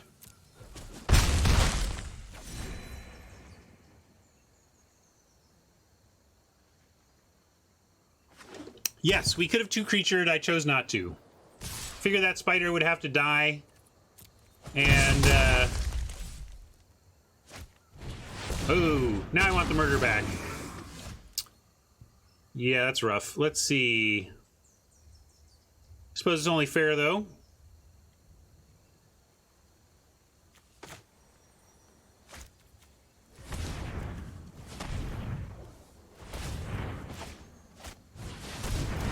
No Gravedigger, no Gravedigger, no Gravedigger, no Gravedigger. That was another murder. Well, I got my no Gravedigger wish, but it's sad to see another murder. We'll drop down Bronte and see if we can't get enough going on to deal with their Watcher. I guess we can attack up here, unless we're going to gang block.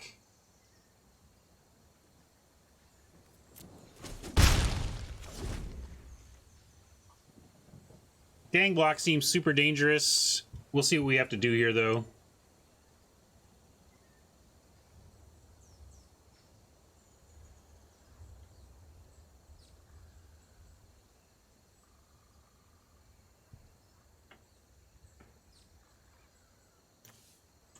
Clearly, I think we maybe should have started with the started with the cutthroat. I would love to have a cutthroat here. Can we beat a trick? Are we even bothering? Like, if they have no trick, we want to triple block. If they have a trick, then we want to wait and try and have like Netcaster Spider with Invocation ready. If we take this 8, 9, 10, 11, 12, we take 12.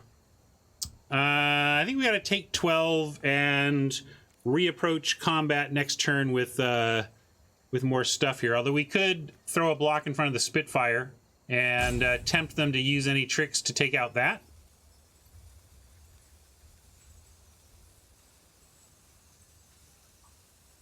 We can't really beat tricks. If they can cast a trick, we're just doomed. Like, we should not play around tricks, because Gargos eats something, and then the trick eats another thing, so we can't really... Yeah, given that we can't beat tricks, I think we should actually just do this. Because we can't beat tricks. If they have tricks, they were going to win anyway. If they don't, this is a fine block.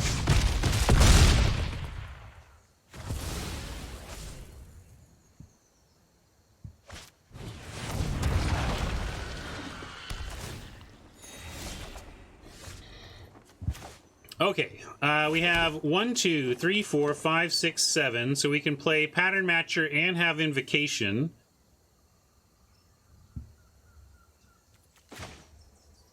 So let's do that.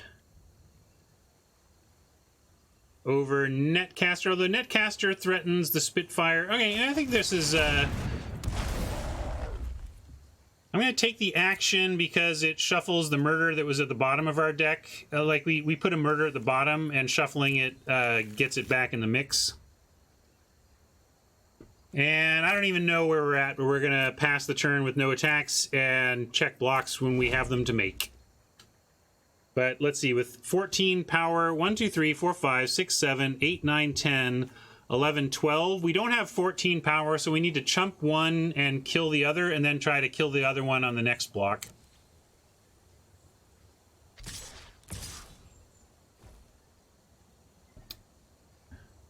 So let's chump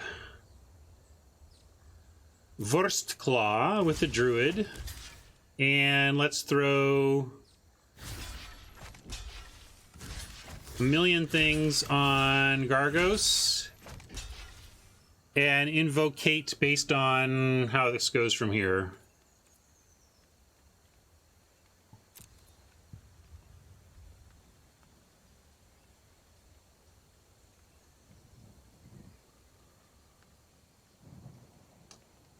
So they want to go Vulture, Vulture. If we throw the Invocation down... Yeah, if we throw it on the Brontodon, we give them the 2 Vultures, but then they don't get the Brontodon. So that seems okay. Spitfire becomes a problem here, but we do have Netcaster Spider for the Spitfire. So this could work.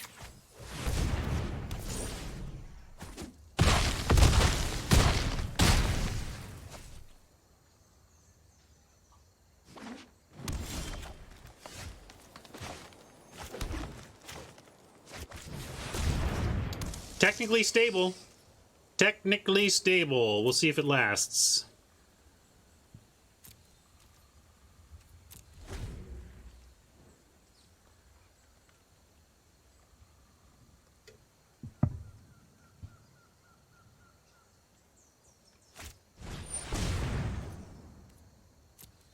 Heartpiercer Bow really doesn't do anything here, so that's fine.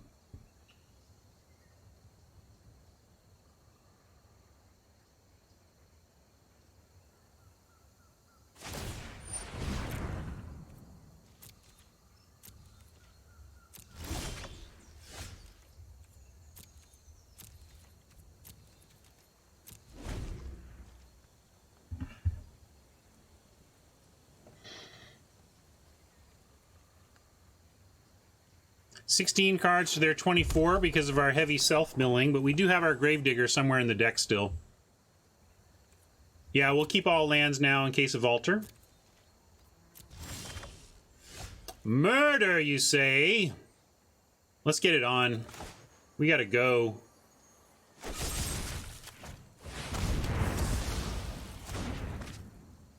Ah! No! No! Oh, thank God it canceled. If this was the only target, it might have just done that automatically. I'm not sure. I think maybe it did that because I had multiple targets and could cancel. No need to attack with the Spider. They have a clean block there.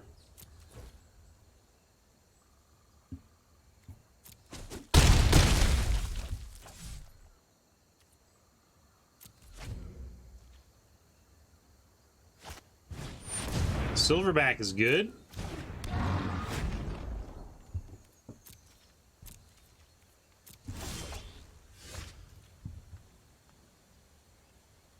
Let's see, if they put...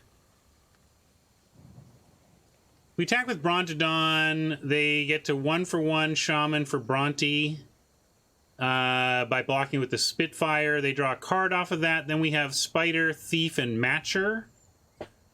Is that worth it? Giving up Brontodon to set up that board. I don't like him getting extra cards.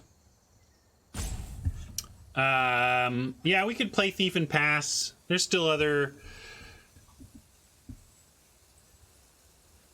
Well, yeah, we could attack with everything and then...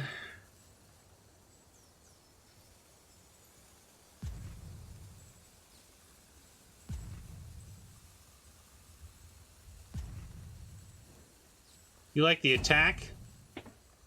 Yeah, it's all or nothing, I think. If we attack all, they can choose to eat one of these, chump the Brontodon, and then be able to come back for 5.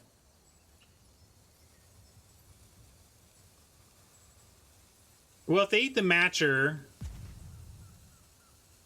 I'm going to go Thief pass.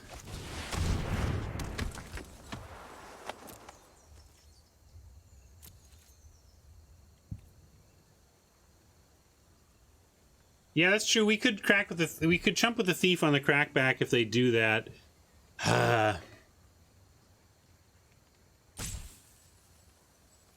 They go eat, chump, go to 2. Yeah, I'm just gonna play Thief and pass. We could attack out, but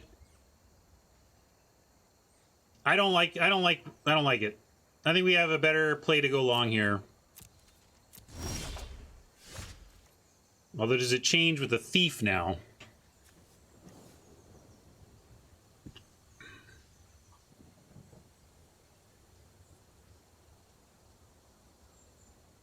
Yeah, with the Thief attacking, I kind of like attack all now. We both get a card and have an extra attacker out of it. I'm going to send all. Another land.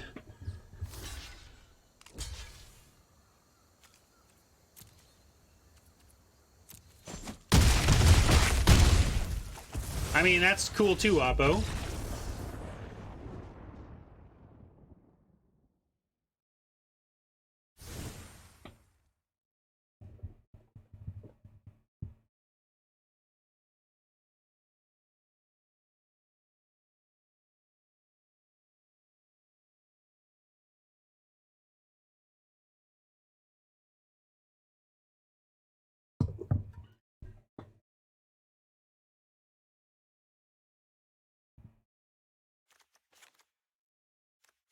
Do the cutthroat swap. And I think just send it.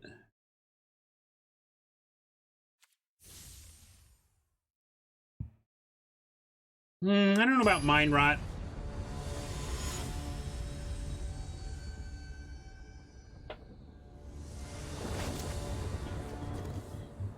All right, this looks like a fine place to start.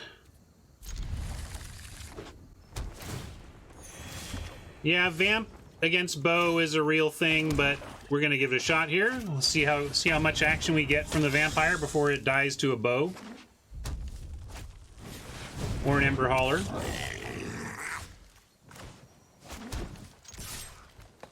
I'll stay back on D. I'd be happy to trade Vampire for the Ember Hauler. We'd get a life out of it or whatever, but I would trade off for the Hauler, especially given that we know they have bows. Ah! Well, if we go to 3, we'll consider taking the Vampire out. I think it's the only thing we have that really dies to that, right? So it's kind of stinky. I guess Fenlurker, technically.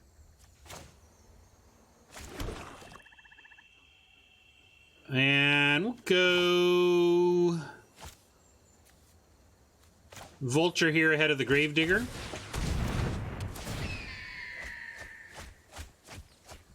Milled a bunch of lands, and we kind of need land right now. Hopefully that doesn't reduce our land potential so much that we screw out here in terms of land availability.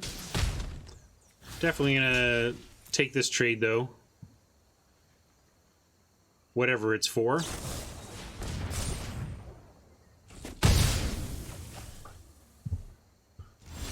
Okay, got land anyway. That's nice. I'm still gonna Spider, though, I think. It gives them a trade, but we'll take that. They can go attack with Hauler, ping it with the bow, and then we trade for Hauler. But I'm okay, again, trading with this Hauler. We do have a Gravedigger, and it's not like green, red, black is much with the flyers, you know? Hey, Ravy Davy, what up?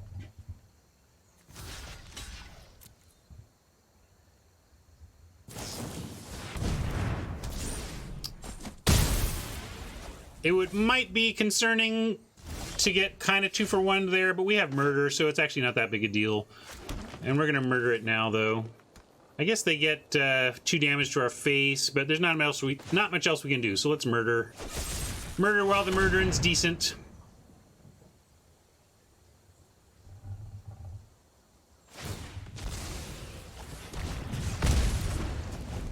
Yeah, upkeep would make them use the mana on their turn. That's a good call, RK. And it would have cost them playing that Predator. So yeah, RK caught a good lapse there on my part that would have held him back from either 2 damage or casting the Predator. So let's see. I would get our I'd get our Death Toucher back for this, but it's not going to help. We need more than that. I guess we could just play Necromancer and threaten to trade. Let's just do that.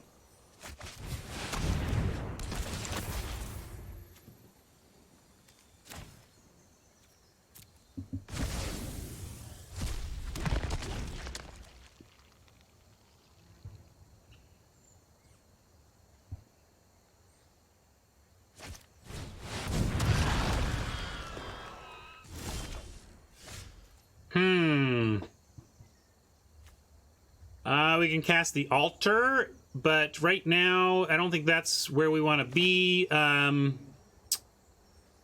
think they're going to attack with both. What if we... it's so telegraphed to send in It doesn't give us an answer divorced when they have a Heart Piercer bow out.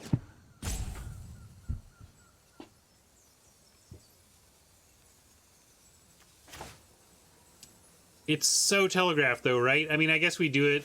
I don't know what else we can do. We can play Gravedigger if they don't block here. It's just so telegraphed. I can't imagine they block. I would never block there in a million years. But we can get...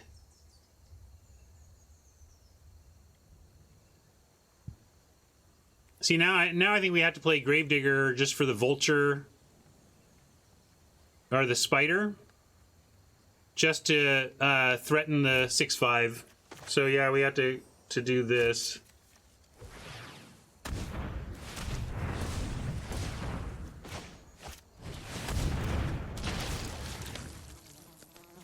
And we'll get the Spider.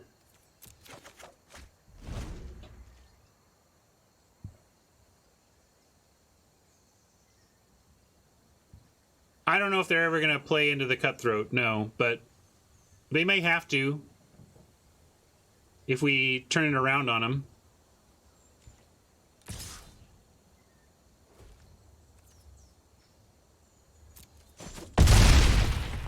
Gotta take that one.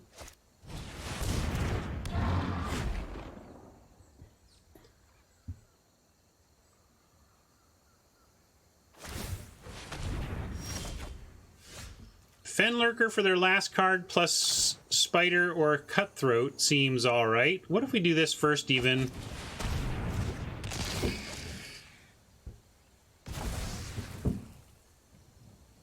Fire Elemental. So they're big fatties here.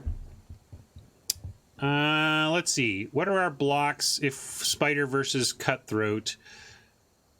I guess with them being out of cards, we play Cutthroat now and just try to have enough to make some good blocks.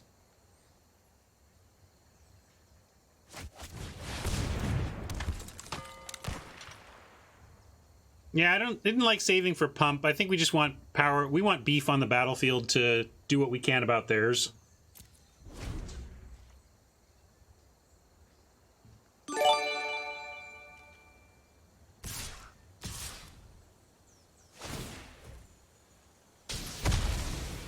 Yeah, Lurker could live to chump, but I think this is better, right? We get we can take the 5 and throw enough on the Vorse Claw that it's only a 2-for-1, not a 3-for-1.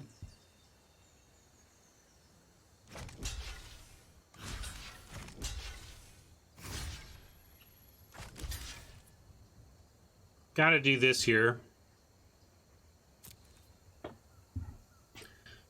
Sometimes Dionysus, I go to music festivals. Sasquatch is one in the area that happens every year, but I honestly don't go often. I don't quite have the stamina to make it through 12 days of music festival or whatever. Are we just dead? If we go with Altar, we can upgrade into a 5/5. Then we have to trade it here, and then we just lose here. I think we're just lose.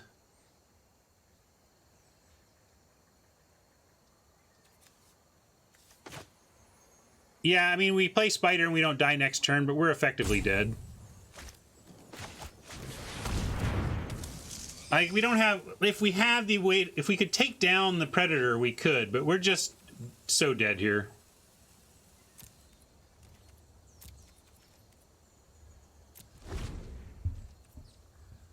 What could save us, even? Because at the end of this turn, they have 2 creatures to our none. I just don't see what saves us here.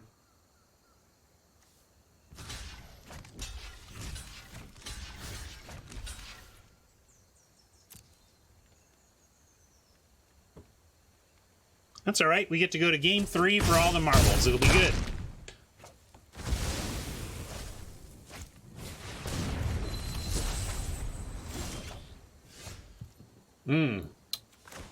Close to helping Gargos, but we'll just decline and move on here.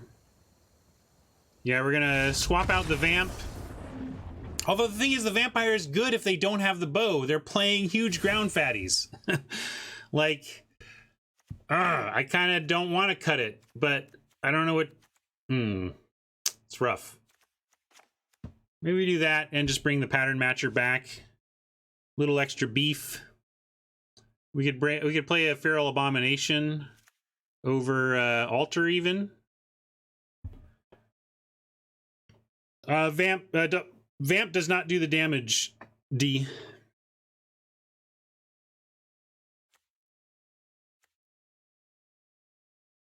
No, I still don't like it. No. And, well, if we don't run the Cutthroat, what are we running instead? We could play maybe another Growth Cycle. We could do, like, Combat Trick. Get big as well.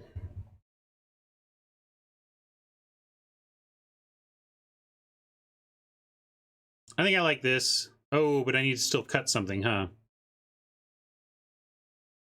Oh, because I brought in the Abomination. What do you think of the Abomination?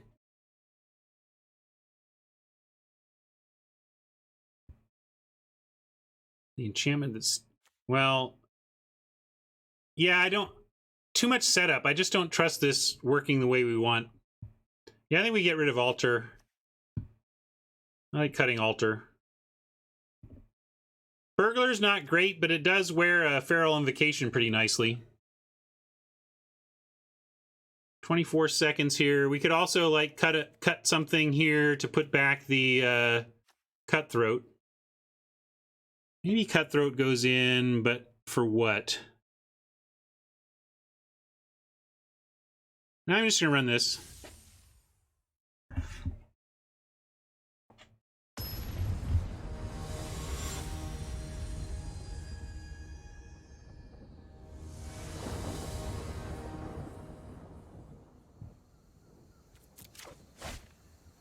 Mind Rot can get the fatties, but man, if you don't have it at the right time, it's pretty awful. We'll keep this.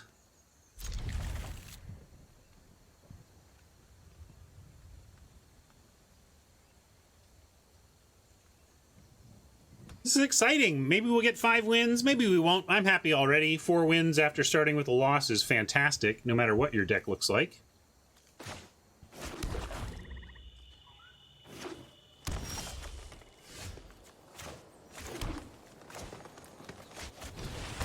All right, let's see some land.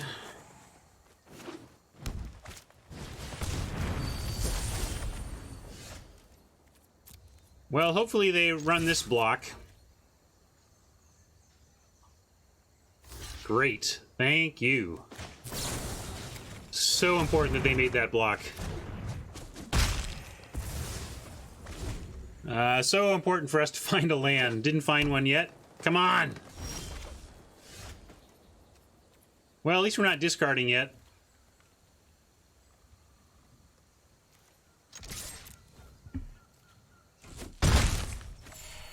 Come on, deck, cooperate. Just a little bit. Cooperate and get us to 5.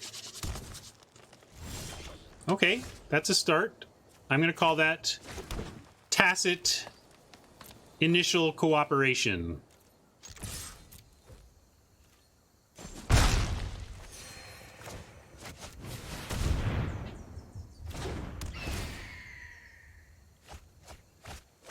Wow, 4 lands for the face slap. Wow. Ouch, ouch, ouch. Would you be in favor of relaxing the 7-card max hand size in MTG? Not only am I in favor of it, it was my answer to one of the rules I would change on the first Great Designer Search. I think the maximum hand size should be 10 cards. I do think you want to force discard, or else you get into spots where control versus control means each player has 70 cards in hand, and that's not okay either, but you can make it, you can bring it down to 10. Or bring it up to 10.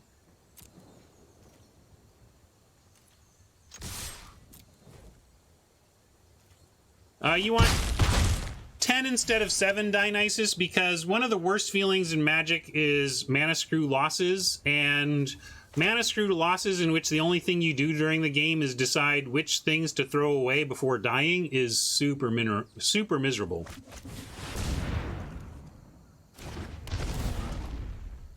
Ten is a lot of choices, but it's manageable.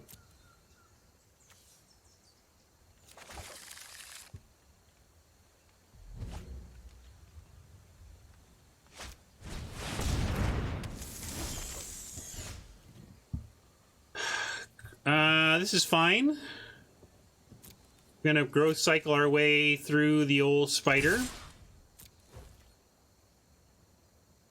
They don't have much choice.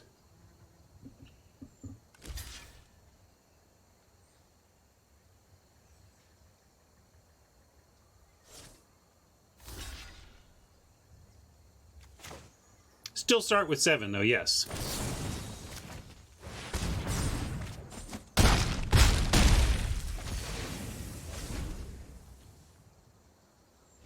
All right, we did it, gang. Look at that. 0150, no problem.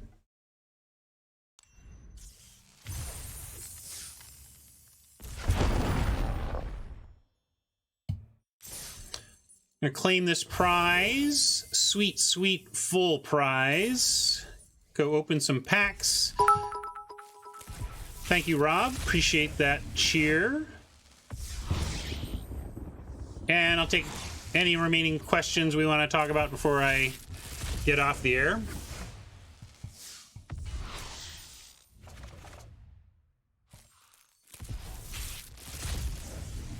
I'll get to your question, Dionysus. Sit tight. We're wrapping up the draft first. Hold your questions.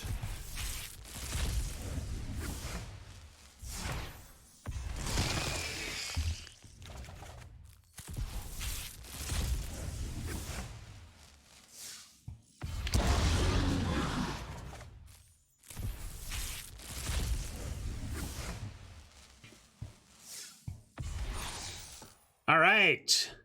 Great day for us on the free-to-play account. We've got a nice healthy bankroll. We're at 5K. We can gold it up tomorrow.